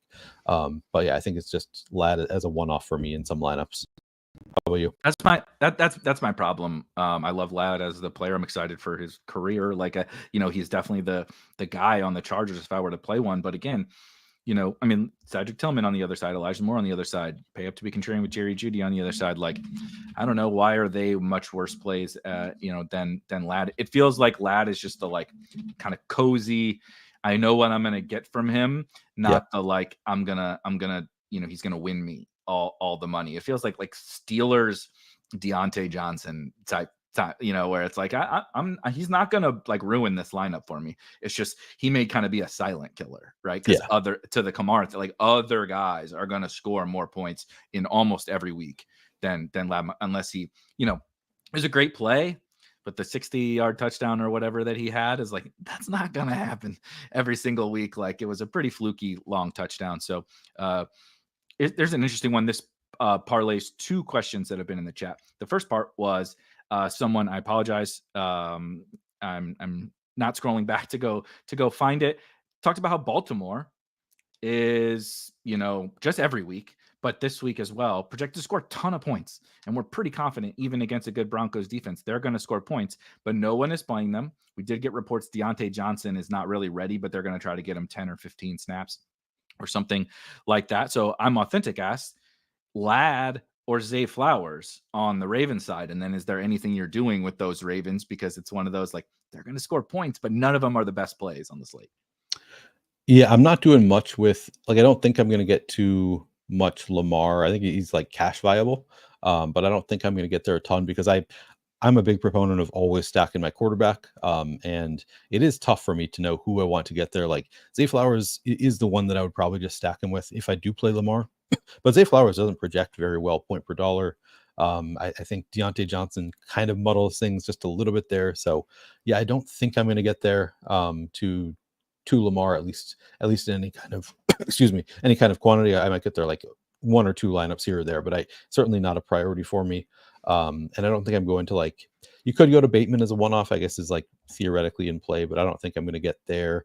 Don't think I'm getting to the tight ends. Maybe Zay Flowers is a one-off, but not a ton of interest. The most interest I would have is Derrick Henry, just because Derrick Henry coming in at low ownership just always is going to look pretty good. Like he's just he's expensive, so I think that's why he's getting low ownership, but he's still Derrick Henry, can do it against anybody. Matchup doesn't really matter that much for Derrick Henry. He's just such a beast. So I think, yeah, Derrick Henry at low ownership, you can sign me up to be above weight to that at least. But I don't think I'm doing much else with the Baltimore side of that. And then what was the other? Oh, the question was Lad McConkey or Zay Flowers. I think probably Lad for me. Just I'll take the price savings there. I think I would in season long. It would be Zay. a different. Yeah, that's the question. Yeah. That one's tricky. I think my answer is I'm just not playing either. I'm just not playing either of those guys. For me, playing 1 to 3 lineups, but I think I might lean a little more Zay. But again, to your point, it's really kind of big dog or bust for me for the Ravens. I get it, wanting to play the best offense in the NFL. Like, I'm never gonna say like don't play the Ravens. They can hang 40 on anybody, but it's kind of like I just don't see in this game environment how Zay has one of those separation games, which rarely happen for him as it is.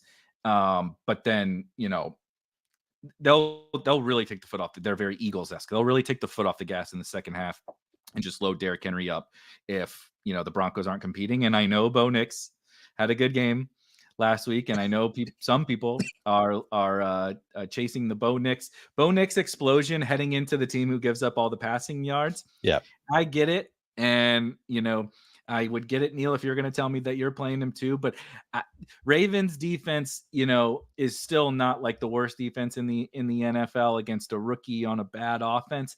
I just can't really do it with Bo Nix. There's so many quarterbacks we discussed. I don't want to do Bo Nix, but maybe you like him a little more than me. I don't. I mean, the Ravens are also really good against the rush, and that's part of what makes Bo Nix is that he can run. Like he racks up rushing yards. It's like I get why people want to do it. I'm not saying that it's a terrible play. I don't think I'm getting there. It feels a little bit chasey. Also, I think last week's matchup was just better because the Panthers are bad against everybody. So even though it is a pass funnel, I don't like that. Doesn't really make me like Bo Nix that much better. I don't know. It wouldn't be that shocking to see him put up a big game, but I don't think I'm getting there. Probably not at all, to be honest. I don't think I'm getting there. I agree. So I want to hit there's some good questions. There was a Cousins question. I want to cover that game here in just a sec, but I just wanted to quickly run down. We've kind of hit most of the running backs. We've hit a lot of the quarterbacks. I just want to like read off kind of some of the most popular wide receivers and just us give a a quick state of the union, if you will. No, you can see my mind's in the gutter for the next week, but some of the guys who maybe we have or haven't touched on that are going to be, are some of the stronger plays. So Drake London, I'll just quickly say, again, maybe you disagree. I like that game, but Drake London is one of the guys that just as the highest owned or one of the higher owned wide receivers. Is hard for me to click on this slate. Cedric Tillman up there. We talked about Chris Olave. We haven't talked, we talked a ton about Kamara, but basically everybody is playing the core Saints. So that's a little tricky. Tyreek Hill, Malik Neighbors, Jacoby Myers, the aforementioned Jalen Coker, CeeDee Lamb, any of those guys like jumping out to you as guys you're definitely going to match the field or be higher on, or maybe a little lighter on. I'd say Olave, I'm definitely going to be at least match the field at 18%. Like that's just not high enough for the matchup with Carolina at 6,100. I really like Olave, so I think pretty clearly I'll be probably above weight to that. I don't hate Drake London at 22%. I know I've heard was referenced on the show before this one. I've heard it referenced at least 3 times over the past few days that he has never shown an upside. Like he has the reasonable floor. He hits a floor, but he's never had a separation score. And that's just one of those things that I don't really care that much about. It's just we're dealing with only small sample sizes in the NFL, and people like really grasp at the information that we have. People like are obsessed with fantasy football. They want to just like dive and like just really read a ton into the information we have, but we still have really limited information on Drake London with Kirk Cousins. I think those blow-up games are coming for him. So, I mean, 22% is a bit much. So I don't know that I'll necessarily match the field there on Drake London, but I still think he's a perfectly reasonable play. I will say all of the chalkier receivers are chalkier projected ownership at other sites. So that's like looking at this is like, okay, Cedric Tillman here, 10% lower projected ownership than I'm seeing elsewhere. So that does I like that better than 30% Cedric Tillman. Like this does look better. Looks like a pretty reasonable number. I don't know. Tyreek, I'm hesitant on. He's only 7,300. So like pretty clearly a decent value for a player with his skill level with Tua. I don't think I'm going to be that far off from the field there. I do really like Jacoby Myers. Again, I'm going to be doing I'm going to be doing some gross what would I call them? Vomit stacks? Is that the blender term? Yes. I'll be doing some vomit stacks. So I'll have some game stacks with both sides of the quarterback from both sides. I'll have some Joe Burrow stacks. I'll have some Gardner Minshew stacks. As a result, I think I'll have a good amount of Jacoby Myers. I want to hear your thoughts on the super cheap receivers because I heard you. I thought I heard it said earlier that you're a cokehead and a Parker Washington guy. Who are your favorites of those cheap guys? Because I'm struggling to really be excited about any of them. Yeah, I'm pretty excited for Parker Washington. He would be the guy I think, especially factoring in ownership, I'm most excited for because, like I said, I think people assign like the target volume and stuff to it's funny. This goes both ways, right? Sometimes people NBA it, right? Meaning guy out, we have to give it to someone. Let's give it to this backup. And right. Like with the 49ers and stuff, we see that all the time. Like Ronnie Bell is Ronnie Bell. Like he's just not going to get it. Juwan kind of dunked on that, but I think in this instance, Christian Kirk is like a totally replaceable talent. And one other thing I like to do I listen to Dynasty fantasy football content, and they'll talk a lot about these guys. And Parker was a guy who I kind of liked anyway. If you recall, last year he was super chalk on a couple of slates late in the season when they were missing guys, and they talked about like Parker had like the best camp. It was him and Brian Thomas, of course, at like the best camp of anybody in with the Jags. And they were like, all right, Christian Kirk is gone after this year. They can get out from his contract. And everybody was just like 2025 is the year of Parker Washington. And when I hear that, I'm like, well, that's cool for Dynasty. But I'm like, why can't it just be this year? Why can't that guy just, whether he earns his way onto the field or in this instance, Christian Kirk goes down?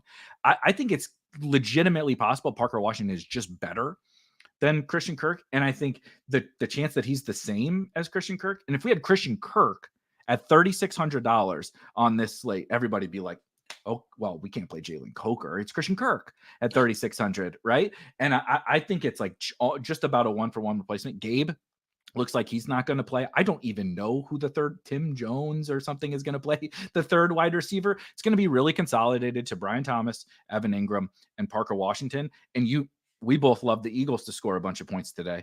So like, sign me up, dude, for the, like, I know Trevor Lawrence stinks. I'm not expecting the Jags are going to score like 40, but they're going to throw it maybe 40 times. And I think it's going to go to really just like those three guys. Yeah, look at that. Tim Jones, Elijah Cooks, and Austin Trammell are the other wide receivers. That's bad for Trevor Lawrence, but it's really good for their big three. So those would be the guys I think relative to the field, including Brian Thomas, including Evan Ingram, I'm higher on than the market is, because just the targets are going to be right. Like all three of them might get more targets than Ladd McConkey. Like all three of those guys. I'm looking up like his underlying like yards per route run type stuff, because I've had conversations with football guys, people who know football better than I do, who have told me this weekend that he is not good. So that has been the hesitation for me with Parker Washington, is having people who are like really knowledgeable about football telling me, no, he sucks. Like you can't play him because he's just not any good. But I'm with you. Like I remember last year that the games that he was chalk, and he had some big games last year. So like clearly he's good enough to have those spike weeks. So I think you've sold me on him at least a little bit. Obviously not the best matchup in the world with the Eagles. Like they've actually been sneakily a pretty good defense this year. Like if you look at their schedule adjusted fantasy points allowed, they're not like a very bad defense. So it's not the best matchup in the world, but it's also not not a great defense they're going against. So yeah, I think it's an interesting play. I'm looking up yards per route run, and let me just give me a second. Oh, here. Yeah, definitely a volume play. I'm just going to keep some questions going for the rest of this. Guys, post your questions. I'm going to scroll back through the chat and try to hit as many of them as we can here over the next 10 minutes before we have to get out of here. Todd asked about Tim Jones. Okay, we're drawing the line at Parker Washington amongst the Jags. Okay, Tim Jones. Now, again, I say this, get ready, maybe bet Tim Jones anytime touchdown as I'm saying this. I don't think he's playable in DFS, but he is going to run routes for the Jacksonville Jaguars. Let me interject here, just because you're making it sound like he's a 1-for-1 replacement for Christian Kirk. I like yards per route run. Christian Kirk was really good last year. Last year was Christian Kirk 2.27 yards per route run, which is really strong for a receiver. Parker Washington 0.8, and he's at 0.81 this year. So so at least from this perspective, and who knows, it's obviously a small sample size with Parker Washington, but just like in terms of yards per route run, he hasn't looked good. So I do want to like call that out as some warnings here, some red flags to maybe not jam him into all your lineups. But I think you made a strong point that the volume should be there. We saw it last year. He was a pretty good fantasy asset last year when he got volume. So I don't want to like completely like crap all over the narrative. I just want to point out that like I don't think it's exactly a 1-for-1 replacement in terms of talent, at least. Yeah, and I think that's totally fair. I'm on the like Tank Bigsby train of thinking, where when we look, like there was no way to see in any form of data that like Tank is just better. That's kind of where I'm coming from, that he has improved. Todd asked about the ownership difference between Jalen Coker and Parker Washington. Pretty substantial, a lot more on Jalen Coker. And to be frank, I think Jalen Coker should have more ownership than Parker Washington. Jalen Coker is probably the wide receiver 1 on his own team, in a pretty good spot. So just something he is just that like kind of pivot. Like, look, I'm playing AJ Brown. I really want to play Saquon Barkley. If AJ Brown goes nuts, it makes a lot more sense to have Parker Washington right on that team than a chalkier option. Is kind of part of where this is coming from. How about the Rams? We talked a sprinkle about Kyron, but DK Metcalf also out on the other side. We talked a little bit about Ken Walker. Noah Fant also out. So my favorite value tournament tight end coming in this game, but Puka is going to play. Looked freaking awesome, and then hurt his knee again in I was all ready to play Puka again, and now I don't know. What are you doing with the Rams and the Seahawks? Yeah, it's tough with the Rams. So the two that I really like are the running backs. Those are just pretty obvious to me. You can play Kyron, you can play Kenneth Walker with confidence. So I like the running backs for sure. I would like, if I knew Puka was 100% healthy, I would definitely have interest there. He's still 7,300 on DraftKings. Reasonable price tag for given his role and his talent. I'm interested, and I'll probably play some Puka, but slight concerns with the injury that he might be a little bit limited, which then also it's like if Puka were out, then suddenly Cooper Kupp would look really good at 7,700. I don't know. It's tough because they're both there, and both like Cooper Kupp didn't look like quite a full-time player last week. He actually ended up with like 8 targets or something, which I did not see that. I think I watched the whole game. I saw like 3. Yeah, I know. I don't remember these targets, but apparently they were there. I think both are fine plays to get contrarian. Let's see, Puka coming in at 4% projected. Oh, this is I do like him a little bit at that ownership. Yeah, I pivot off London to Puka or something like that for a couple extra bucks. I think is interesting. Yep, I think both look pretty good as just contrarian players that we know have a ton of upside. Cooper Kupp coming in at 6% ownership, Puka Nacua coming in at 4%. So both look pretty contrarian. So yeah, I do think both look really good. Seattle's defense not very good. So yeah, yes, I'm interested in both. Which then you can obviously play Matthew Stafford too. Has been better. I know Scott Barrett was reading off the box scores yesterday of like when he has all 3 of Kyren, Puka, and Cooper Kupp healthy, he actually has like a really high floor. Like it's always hitting 17 plus fantasy points in those games. So Stafford, I guess, is another mid-range quarterback that we can play. I'm not chasing the DeMarcus Robinson 2 touchdowns on a full slate. But yeah, you can Puka, Cooper Kupp, I think are both pretty strong contrarian pay up options. I like both running backs. Maybe mix in a little bit of Lockett, JSN. And it sounds like you like the tight end. I'm blanking on the AJ name. Barner. Yeah. AJ Barner 2,600 on DraftKings. It's a pretty good matchup for tight ends in general against the Rams. My take on this game is part of what's informing this. I think the Rams just run right over Seattle. I bet the Rams in this game. I think, like you said, fully healthy now. Is Puka ever fully healthy? Really, I guess. Fully healthy, air quotes. Rams offense is good, dude. Like Matthew Stafford, Puka Nacua, Cooper Kupp, DeMarcus Robinson's fine for a third wide receiver. Kyren Williams is awesome. The defense has gotten a little bit better, and Seattle specifically is no DK Metcalf.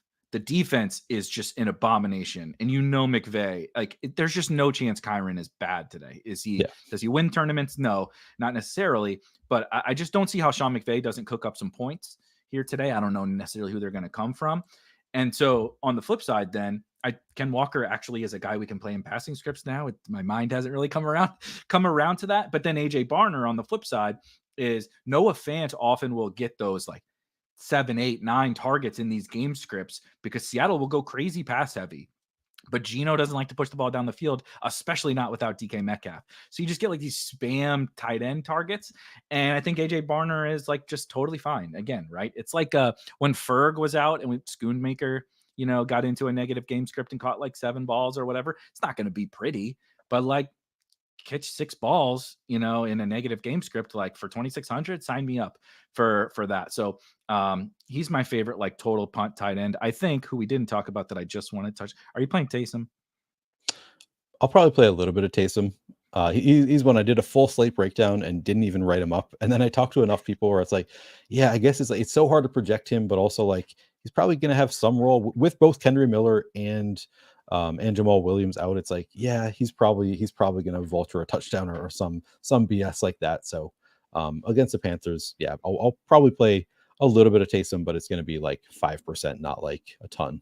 How about you? Yeah, he's in consideration for my main lineup for sure. Like I said, I think that they run right over Carolina too, and I can't, like, it makes me mad. So like clicking the button legit makes me mad, but I'm trying to get over that, right? I'm trying to, like, the gal brain in me is like, dude, AJ Barner, this is your kind of guy. Like, what are you talking about? This is the kind of brand play that you play. But I'm like, I also don't want to deny the fact that like the Saints are really, really shorthanded. They're trying to win every game. Taysom is going to get the ball, and I don't have to love it, but he can bank 2 touchdowns in just about any matchup. Really quick before we get out of here. If you it looks like Brit is also on the Rams. Shout out Brit. Check out Brit's scores and odds picks, scoresandodds.com. Go to picks.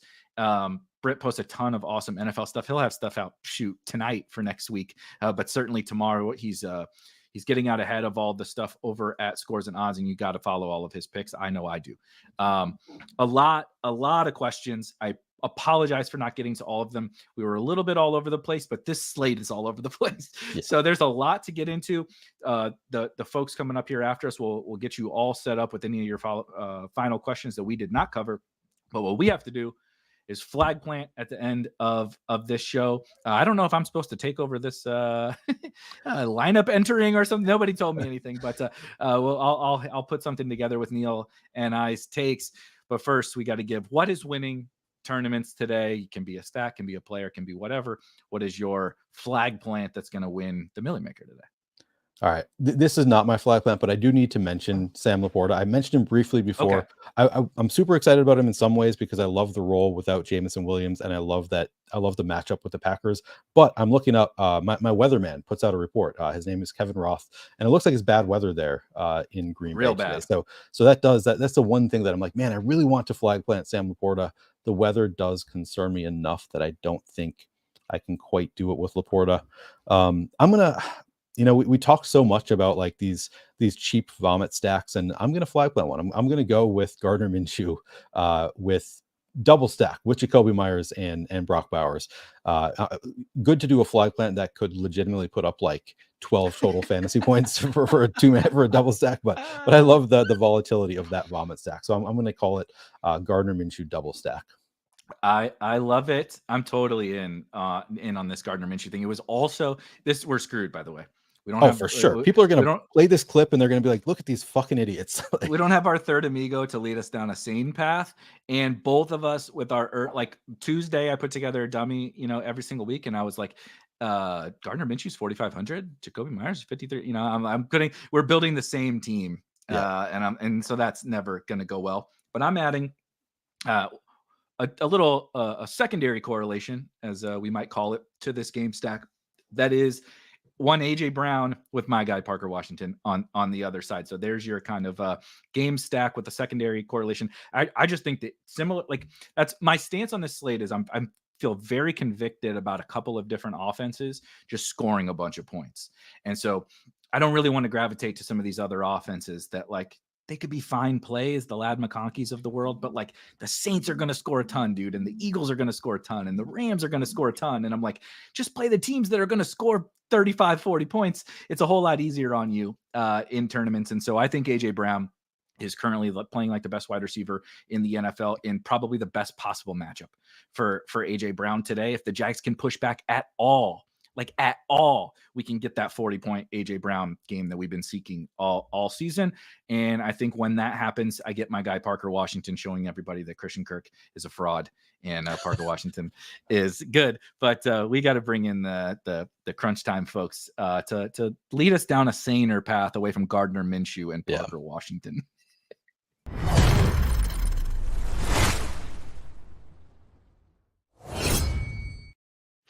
All right, guys. We've talked enough about a lot of really crappy football players. I need you guys to come in and Brit bring us into a saner zone here of a weird freaking slate, dude. This slate is bizarre. So I want to thank you for being a company man and following all my bets on scores and odds. I don't know if you noticed this morning, you literally followed my bet on a player. I think you posted line is so far off, and that's I was like, this is ridiculous. You posted it, and I was like, wait. I just assumed it was like 75 yards. Like, Calvin I didn't even Ridley, go look. Yeah, I have 3 tournament teams. He's in 2. Got to get him on. I love Calvin Ridley. I love that, TJ. So we're not getting any saner, okay, TJ. Yeah, not helping. I don't count on TJ to put us on some chalkier guys here. This is not going to get better. I'll bring us back down to earth. For what it's worth, I absolutely love the AJ Brown call. He's among my favorites as well. I'm playing Eckler and Chase Brown in nearly every lineup, but my next highest owned running back is going to be my flag plant because I think with all this running back value that's opened up and some high-end options we want to pay for, people have wanted to play Devon Achane all week, and it kind of seems like we're now forgetting about him with all this other stuff that's opening up. So Devon Achane is my flag plant today. I think he's going to have 150 plus all-purpose yards and a touchdown or 2. I would not be surprised then if his ownership really does come down. You can sign me up before you guys leave. This is a question I was talking to Dean, not in here, but before. I want to ask you guys. So on DraftKings cash or main tournaments, right? We're not taking out Chase Brown and we're not taking out Alvin Kamara. Yeah. You had Achane. Do you go to Austin Eckler to upgrade something else? This is a problem I have, because the problem I'm running into is I can't upgrade to anything worthwhile. There's like the price jump is so high to the high end wide receivers. What do you guys real quick think about that? I think the play is to downgrade Kamara to Achane and upgrade bigger in the receiver position. All right. I don't think I can take out Kamara in cash, but I think it's interesting to do something like that in tournaments and maybe get to some other Saints in tournaments. But I'm just always a superstar wide receiver guy. So anytime I get that cheaper run, right, the Austin Eckler that comes in and I can get AJ Brown or Jamar Chase or whoever, I really, really want to do that. But I think I would play Eckler over Achane in cash. It's just so for me, maybe because I'm also spending up at quarterback. So if I downgrade at quarterback and downgrade at running back, I can get one of those. But I'm running into that, like if your highest price receiver is an Olave or something like that, it's too big of a jump, right? So that's what I'm coming in. Real quick, Neil, give me like a couple seconds on your thoughts. I would also, I was going to say, yes, I would swap down from Achane to Eckler, and then I would swap up at quarterback. It sounds like you're already swapped up at quarterback. So I'm playing Jaden Daniels. Yeah, so you kind of have already made that swap. I do think that is the correct play to go to Eckler over Achane now and pay up for Jaden Daniels at quarterback. Looks like in terms of optimals, those are looking like the best lineups where you do pay up at quarterback and get Eckler in there instead of Achane. So yes, I think that is generally the right idea. What kind of salary are you landing at? Like, what are you? Who are the 1v1, 2v2s that you're debating? It'd be like Achane to Eckler, and then like from Olave to get to an AJ Brown tier. It's not enough, right? So then I'd have to go. I even have I'm doing all the things you shouldn't do. I go out on my own in cash games generally. Okay. It does reasonably well for me. So it works if you drop Kamara. Yeah, I'm not taking Kamara off my cash. Anyway, guys, I appreciate. You'll be happy about when Taysom Hill sneaks in all the touchdowns. Yeah, I'll let you guys go get to all your tournament teams and things like that. But I just want to. Sorry, Britt. I just want to shout Marie in the chat. He's here with us every week, and totally appreciate the crap out of you guys hanging with us every single Sunday. He's super active in the chat, and I just wanted to answer his question because he said before you go, thoughts on Kyler and Trey McBride, and these guys will get you covered with everything else leading up until lock. My thoughts on Trey McBride is he's awesome, and that's okay. I don't play guys against the Bears defense really, and the Bears defense is pretty awesome. Actually, the Bears defense is a pretty decent tournament option today. So there's my stance on the Bears. Neil, if you got something else. Exact same page. Yeah. I love Kyler. I love Trey McBride, just not this week because the Bears, I have kind of the same, not like a hard and fast rule, but like a general rule of I don't really love playing players against the Bears. So probably not getting there. If I can help it. And there's all the, right. We just talked about all these awesome spots that we have to, Britt's mentioning we're painfully removing incredible plays from our optimal lineups. I don't need to dig into the guys against the Bears. We'll get out of here and let these guys take you the rest of the way. See you guys. Thanks, guys. All right, TJ, what's up, dude? You've been busy all morning, popping in and out of shows, producing. I've heard some of your takes today. You ready to have some more? Yeah, ready to fully dive in. This is a really fun slate. I ended up playing about 20 lineups, which I didn't think I was going to do because of, the co-host and producing role, but I decided to do it anyways. Then, of course, the Brian Robinson stuff threw me for a loop. And so thankfully, before that show ended, I was able to get Austin Eckler in as many lineups as I wanted to.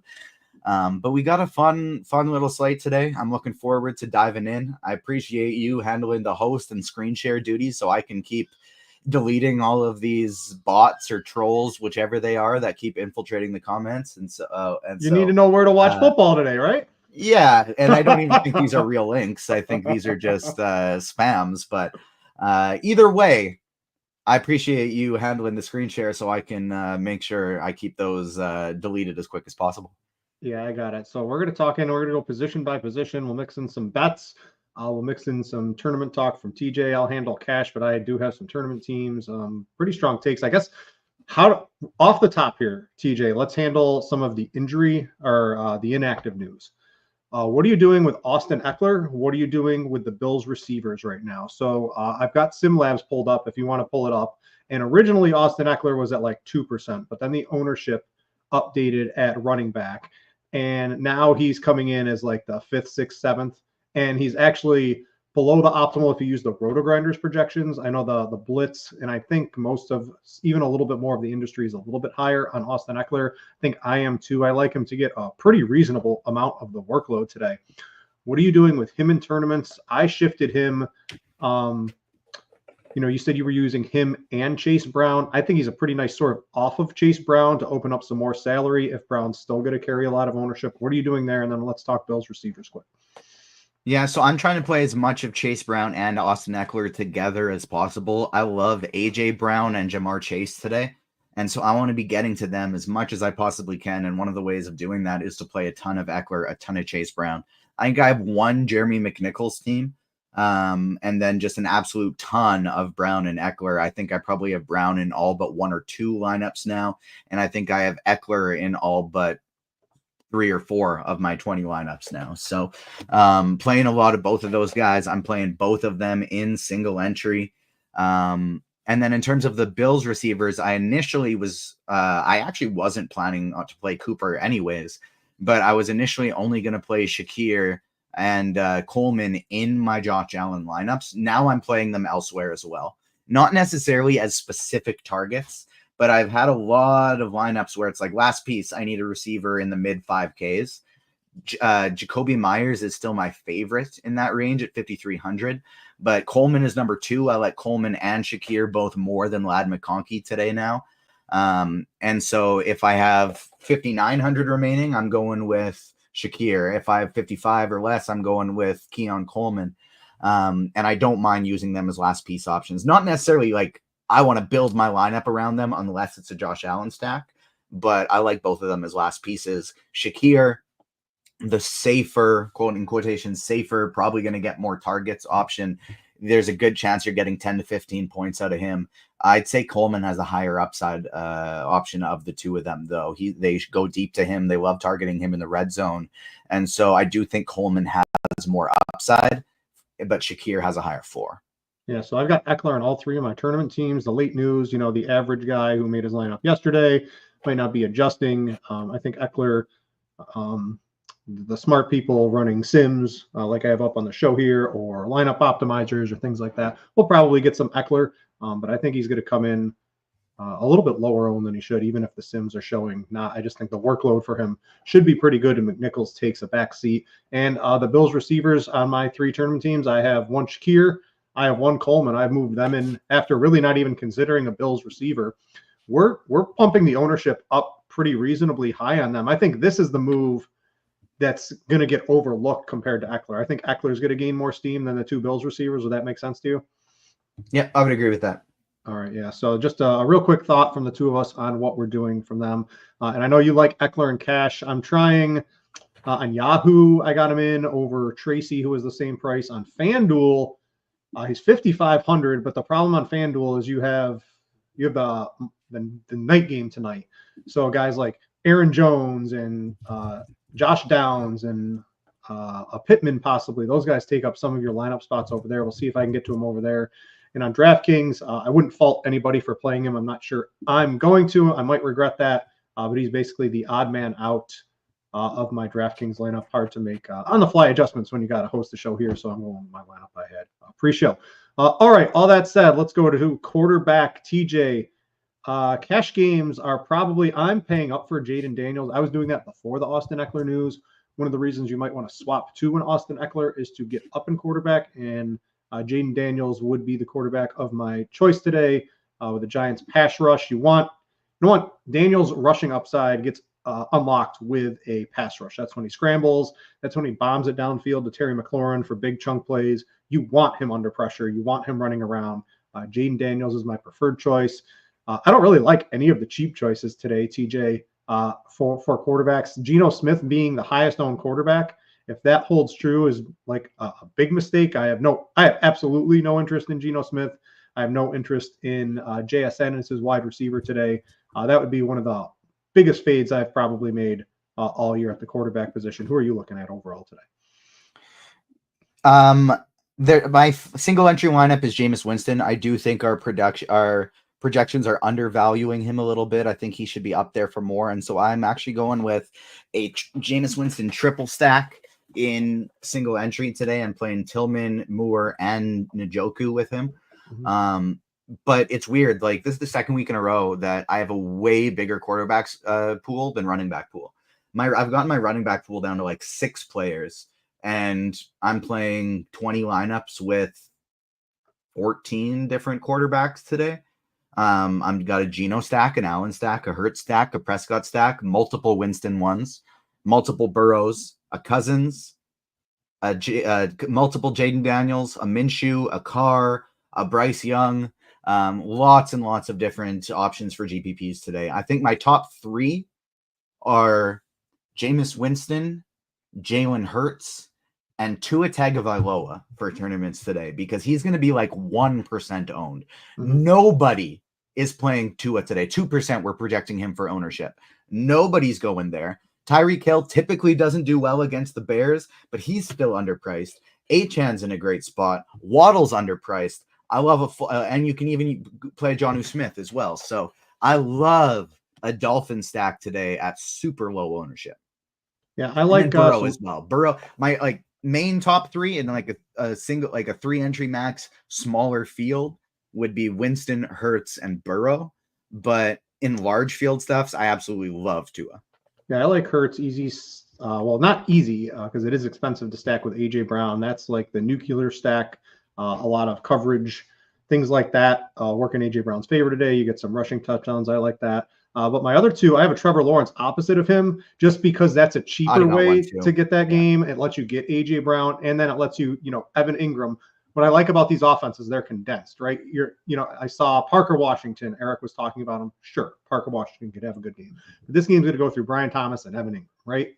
So we know where the passing game's going to go. At least I think I do. Evan Ingram always, you saw it last year. Whenever Christian Kirk was out, that's when Evan Ingram would elevate. Now you add Brian Thomas to the mix, but you also take out possibly a Gabe Davis. I really like that's a way to get exposure to that game.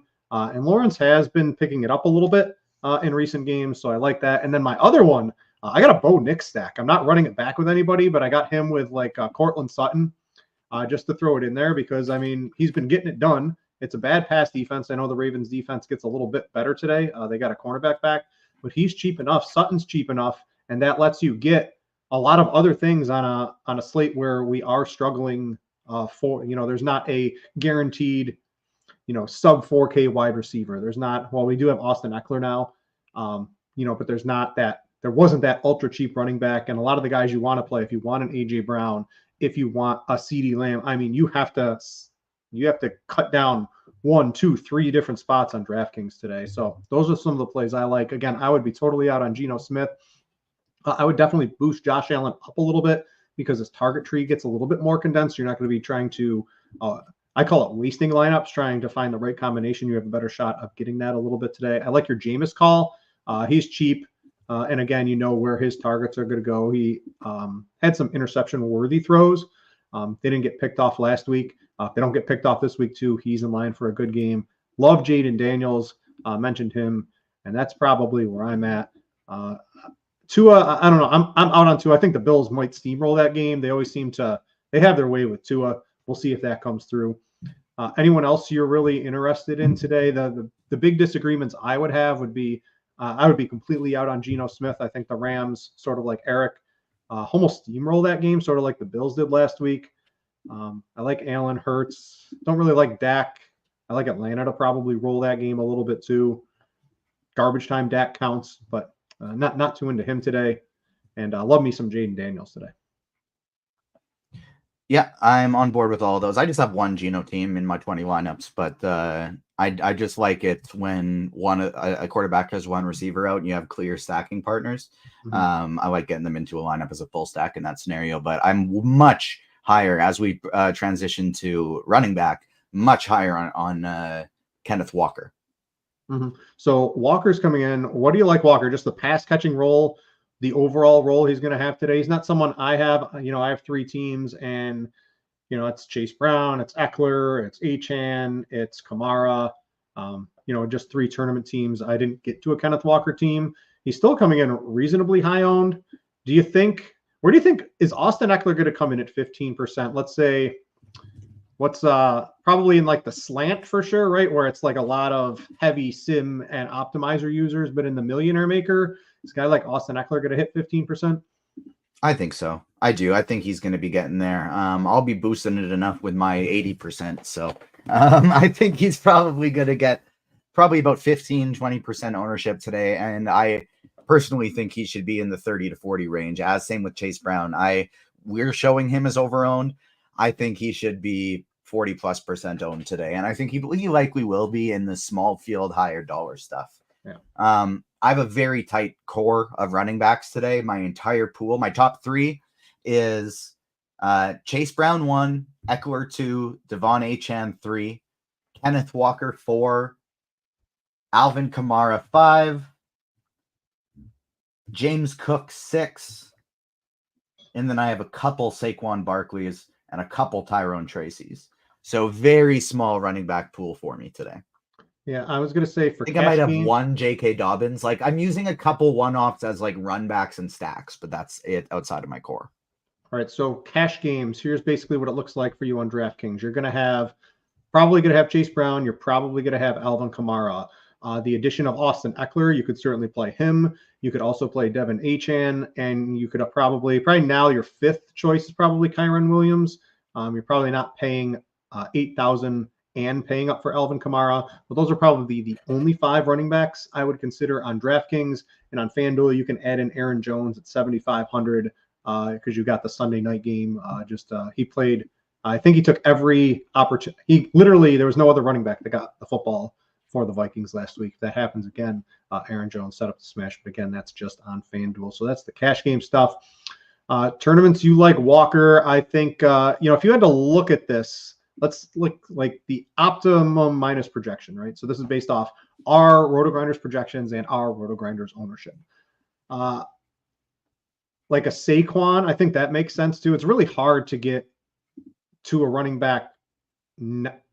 Like to go from Saquon to Kyren Williams seems like such a ridiculous thing. It's only $200, but TJ, it's like so hard to do that with how tight the salary is on DraftKings today. Is there anyone here that really stands out? Like I'm not like a Miles Sanders. A Madison is just trash. His ownership's going to plummet with the addition of Austin Eckler, I think, today.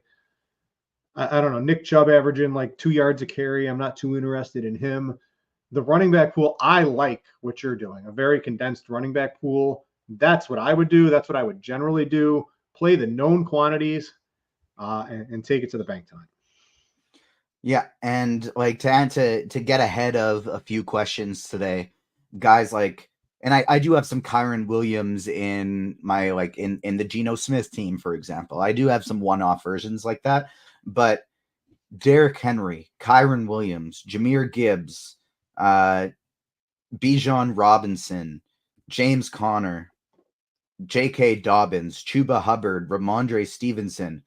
Yes, these are all good options that you can play today. Absolutely. To touch on Tony Pollard right at the top there, I'm scared of him just because of that foot. They say he's probably going to be fine. And if he is fine, he is a fantastic tournament play at that price tag and ownership. I am scared off by the injury just a little bit.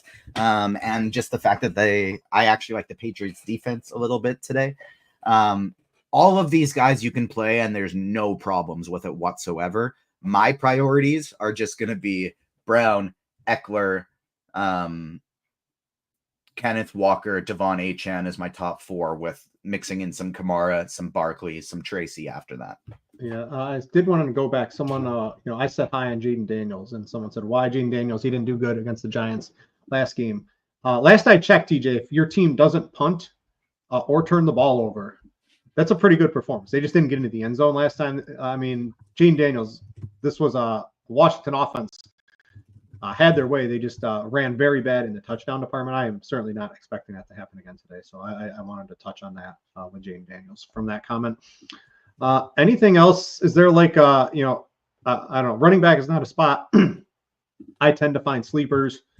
I play guys who get the full workload, who are on the bigger edge of a shared workload. Even like Tony Pollard, man, I would play basically anybody around him. DeAndre Swift is like the, last week I wrote him up on Scores and Odds for a couple of bets. I wrote him up again this week. Absolutely love him as basically sort of like coming down from the Achane tier and not getting all the way to the Brown or Eckler tier. He would certainly be the guy I would love to have in tournaments. Again, I only have 3 teams. I've got 1 Swift, so I'm inherently overweight on that. But DeAndre Swift would probably be what I would consider like my guy at the running back position that I don't think a lot of people are going to be going to today, TJ. Yeah, but then what happens when Roshan Johnson scores all the touchdowns? Sure, I understand that, but what happens when DeAndre Swift catches some passes like he didn't last week, right? So like he's just, I think he's in line for 20 plus touches. I still think he probably finds his way into an end zone. I don't think Johnson gets every short yardage touchdown for the rest of the season for the Bears. But Swift is someone I certainly like if you're looking to get a little different from some of the other names out there. All right, let's go to a wide receiver. But real quick before I do, let me tell you guys about RotoGrinders Combo. DFS is all about value, and this is the busiest time of the year, which means it's the perfect time to sign up for RotoGrinders Combo for a limited time. You can get your first month of combo access for just $79.99. That's just $5 more than NBA Premium. Get you access to the cool things like SimLabs, all the articles. You can use Lineup HQ if you want to do it that way. A lot of fun ways to play with RotoGrinders Premium. Make sure to check that out. All right, wide receiver, TG. I used to do the Millionaire Maker article here at RotoGrinders for many years until I had kids. And then I didn't have time to collect all the data, sort through, write the articles, and do all that. So that has sort of gone to the wayside for me. One of the most important things in differentiating yourself in tournaments is you look at the high-owned wide receivers, and generally, I think it's a little bit better now because we've gotten sharper as a whole.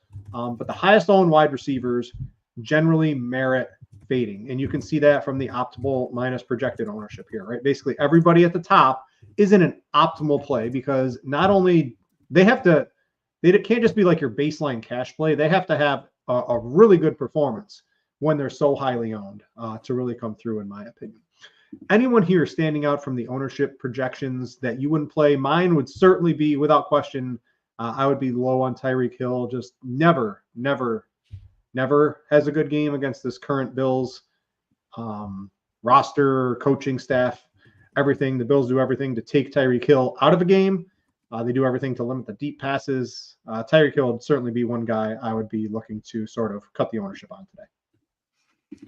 I will probably be pretty close to even on Tyreek Hill just because I'm trying to play him whenever I'm not playing Devon Achane. That's kind of how I'm looking at it. I'm playing a ton of Achane, but in the lineups I don't have him. I want to make sure I get Tyreek Hill. He's still priced way too cheap. The Bills matchup is what I don't love. They're good at limiting number 1 receivers and specifically have been very good at limiting Tyreek Hill in the past. And so that does worry me with him. But Tyreek Hill is still a guy like today. I'll be underweight on Chris Olave. I'll be heavily underweight on Drake London. London's the other one I would probably be underweight on too.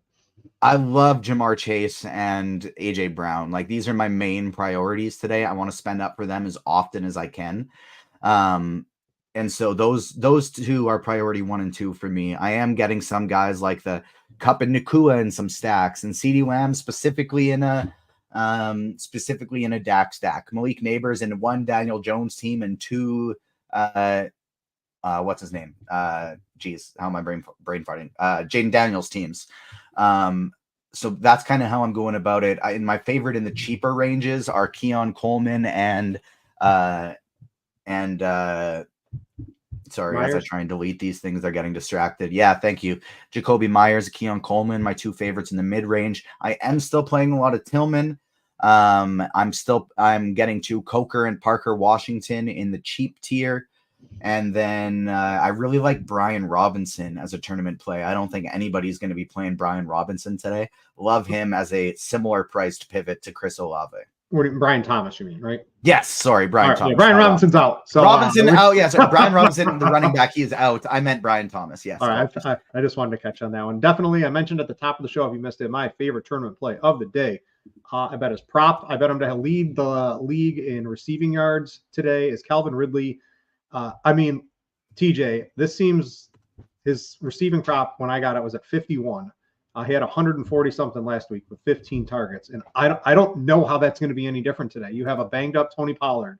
You have literally nobody else on the offense that can earn a target. Calvin Ridley is going to get the ball a lot. He's basically my favorite tournament play. I think I have him I have him in 2 of my 3 hand-built tournament teams. He was on my single entry before, but it turned into Eckler. Yeah, I completely understand that. But Ridley is my wide receiver choice of the day, a little bit cheaper than Olave.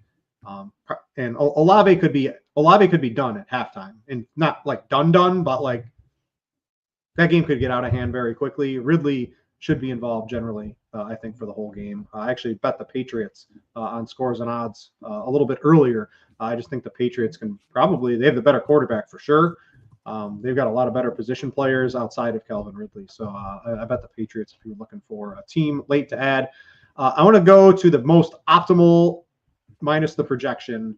Wandale, no. Darius Slayton, before Darius Slayton emerged while Neighbors was out, Wandale was getting peppered. Now I think the Giants again realize that Slayton can earn targets and is a reliable target. Wandale's not going to win you a tournament today, in my opinion. Don't like him. I like Ladd. If Ladd's certainly someone I think could come in there. Had the big game last week, so he is interesting. He's someone I wouldn't mind being overweight on if you're looking at the projections and all that on SimLabs. You mentioned AJ Brown. Absolutely love him. Were you on CeeDee Lamb too? Did you mention him up at the high end? I'm not. I have him in one DAC team, but I'm prioritizing AJ Brown and Jamar Chase over CeeDee Lamb. Yep, I understand Chase too. I do have that Bo Nix team, so I do like Cortland Sutton's interesting to me, especially against Baltimore in a game they might have to pass a little bit more.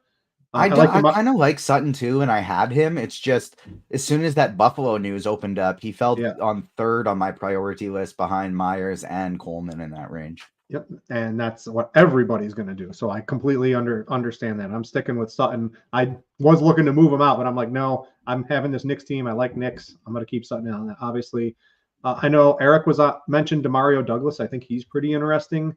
If you're looking for basically the next tier down in wide receivers or the next tier up from like a Cedric Tillman, Elijah Moore, a Jalen Coker, Douglas is certainly that guy, and he's coming in at less than 1% owned. With Drake May at quarterback, it's going to be a viable offense. I think Douglas is pretty interesting. Harrison looks pretty good too, right? Different route tree last week. Went into a meeting with Kyler Murray. Was like, yo, I want to run these routes and throw the ball to me here. And what do you know? If you're not just running him down the field all the time, he can do some other stuff. Had a good game. The Bears a little bit tougher defense.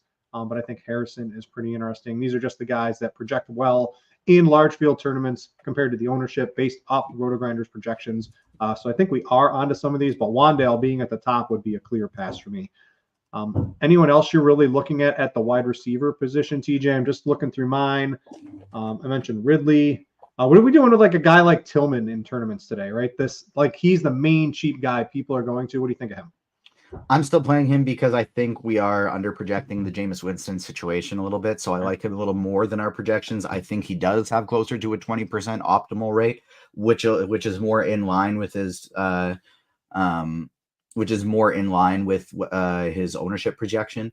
I have, out of the guys we haven't named, there are cheapies like Coker and Parker Washington that we don't mind. I think Andre Yoshivas is fine as well. I do only have him in Burrow teams, but I think he's a reasonable cheapie. I think we've named all the names, but the last thing I'd want to mention is I really do like the idea of triple stacking more than most people do. And so like my single entry today, it has Elijah Moore, Tillman, and David Njoku in it. I like that. Coker, so the real cheap wide receivers, if they fail, they just decimate your lineup because it's like a 2 or a 3. And he's basically, I would bet Coker's probably one of the worst. Yeah, so Tillman, I still like Tillman, right? Because like you, according to SimLabs, Tillman is literally the worst wide receiver play. But if you believe in the Jameis projection, you think all that's done. I would agree with you on this over Tillman. But Coker would be someone I would be willing to leave out, and I would go to like a Tillman. Tillman's proved he can be an alpha 2 games in a row. Why could he not do it again here, right? Where Coker, we don't really know what's going to happen. It's still Bryce Young throwing you the football. someone I would be a little less apt to use. And I would go with a guy like Tillman or even Elijah Moore. I might even dabble with a Parker Washington, right? Go to Erik, someone who's completely unowned, right? Then dabble in the Jalen Coker tier. Does that make sense to you? Yep. All right, let's go to tight end. Basically, I had a lot more Coker before, but then we got the Eckler value, and so I wanted to bump up, upgrade those positions. And so I think now I only have Coker on my Bryce Young team and then on a Derek Carr team. I do have Coker in one of my three, so I'm going to be inherently very overweight. But I don't know. I don't have time to change that. And two, getting him. If you want to play a Jalen, that's on the Jalen Hurts, AJ Brown team. Even with the Austin Eckler news and the Bills receivers, right? You still have to make concessions to play these high stacks. I think if you're playing AJ Brown and Jalen Hurts, though, you want to have Parker Washington instead of Coker on that team. Oh, you know what, TJ, you may have just made me make a change there. All right, let's go to tight end. So there's basically two ways to do this. You can play Mike Gesicki and go along with a field. You can see the optimal minus projection. Doesn't like that, right? So Gesicki inherently, according to SimLabs, a tournament, large field tournament, bad play. Because if he doesn't get there, absolutely is going to sink your lineup along with the rest of the field. However, I think the projections, what do you think of the projection on Gesicki? It's not on here. I think it's a little low. I bet Gesicki early in the week. I got it at 27.5 yards. He was up to 34.5 yards. I mean, he's been having very good games without T. Higgins. He's essentially the wide receiver too on this offense. So I think maybe the projections are a little low. Even if they're a little low, it still doesn't overcome what's going to be a very high ownership at the position. Clearly the number one. What are you doing, Mike Gesicki, TJ? Yeah, I'm still playing a lot of Gesicki. I view him as basically this week's Cade Otton. He's going to be very highly owned, but he's going to be very highly involved as well. Gesicki, like you said, he pretty much is the wide receiver too without T. Higgins. The way they run it is pretty much Eric All plays tight end and Gesicki plays receiver. Now, especially with Jermaine Burton scratch this week, they got two other receivers who are hurt. I think we're going to see a lot of Mike Gesicki. Plus, he is just so cheap. I'm still getting to a lot of him. AJ Barner pops a little bit as super cheap option. I have him only with Geno Smith. Other than that, I'm fading him. I would way rather get to Gesicki. I think his ceiling is so much higher. In the mid tier, I love Evan Ingram. Evan Ingram is a completely different person when Christian Kirk is not on the field. And so AJ Brown, Jalen Hurts, and Evan Ingram is one of my favorite little mini stacks of the day. I don't mind Bowers. I only have him in my Minshew team. I'm not getting into any McBride just because I don't like playing players against the Bears. Kyle Pitts is fine. Love Taysom Hill at $3,800. I think he is a phenomenal play. Alvin Kamara is chalk. They have no backup running backs in there. They're not going to want to. They only got one healthy receiver. I think we see a very heavy dose of Taysom Hill up against the Panthers. Yeah, Taysom, and that's a good way. If to bust the Olave, bust the Kamara chart is to play a Taysom Hill. So I can certainly agree that. Yeah, I'm down on McBride too, just not involved near the end zone basically at all so far this year. And at some point you have to start, we're halfway through the season. You got to start believing that maybe he's not in their plans around the end zone when they get there. So more yardage, which certainly works, right? You can get there in catches and yardages on both DraftKings and FanDuel. But I want guys who can get touchdowns or are cheap. Gesicki fits that. Ingram much more likely to get a touchdown today, I think, than Trey McBride. So we've had a lot of questions about Will Dissly throughout the shows. Dissly was a nice play, getting peppered with targets when the Chargers were struggling with injuries. They have a bunch of receivers coming back, and Hayden Hurst, the guy who had been splitting reps with him / starting above him, is also back this week. So I don't think we want to play Dissly.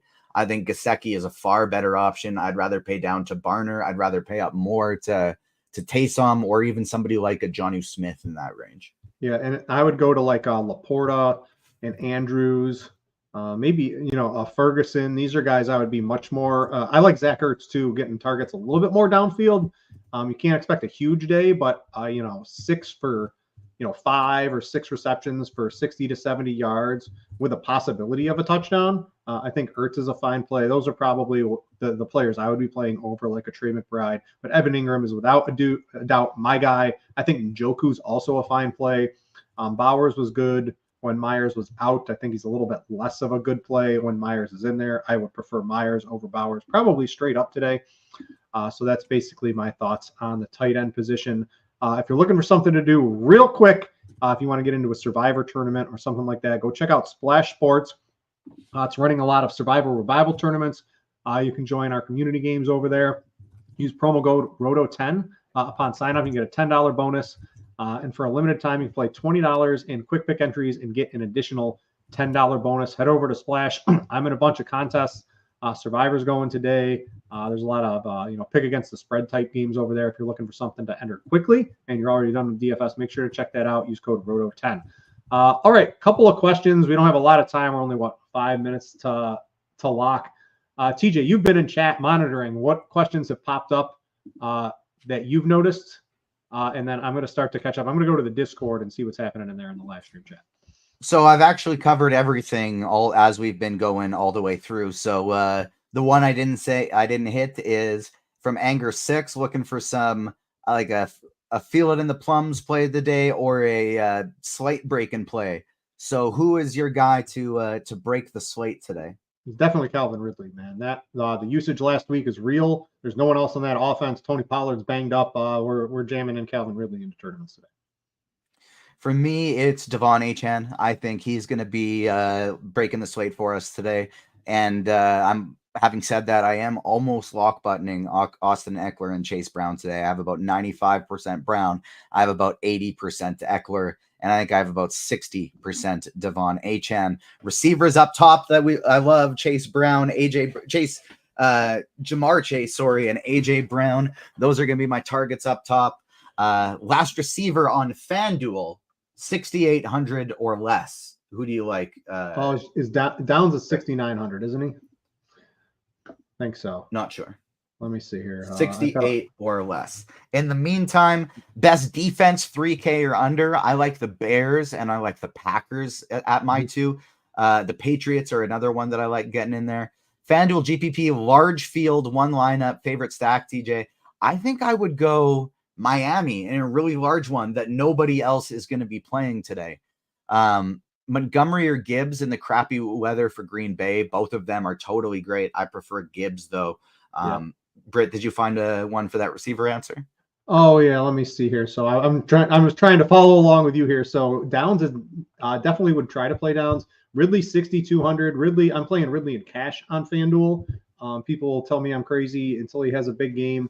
I would probably go to a McConkey, a Myers, or a Calvin Ridley if you're looking below 60. The 6,800 is specifically not good. If you can get to 6,900, Josh Downs would definitely be my favorite play out of all of those.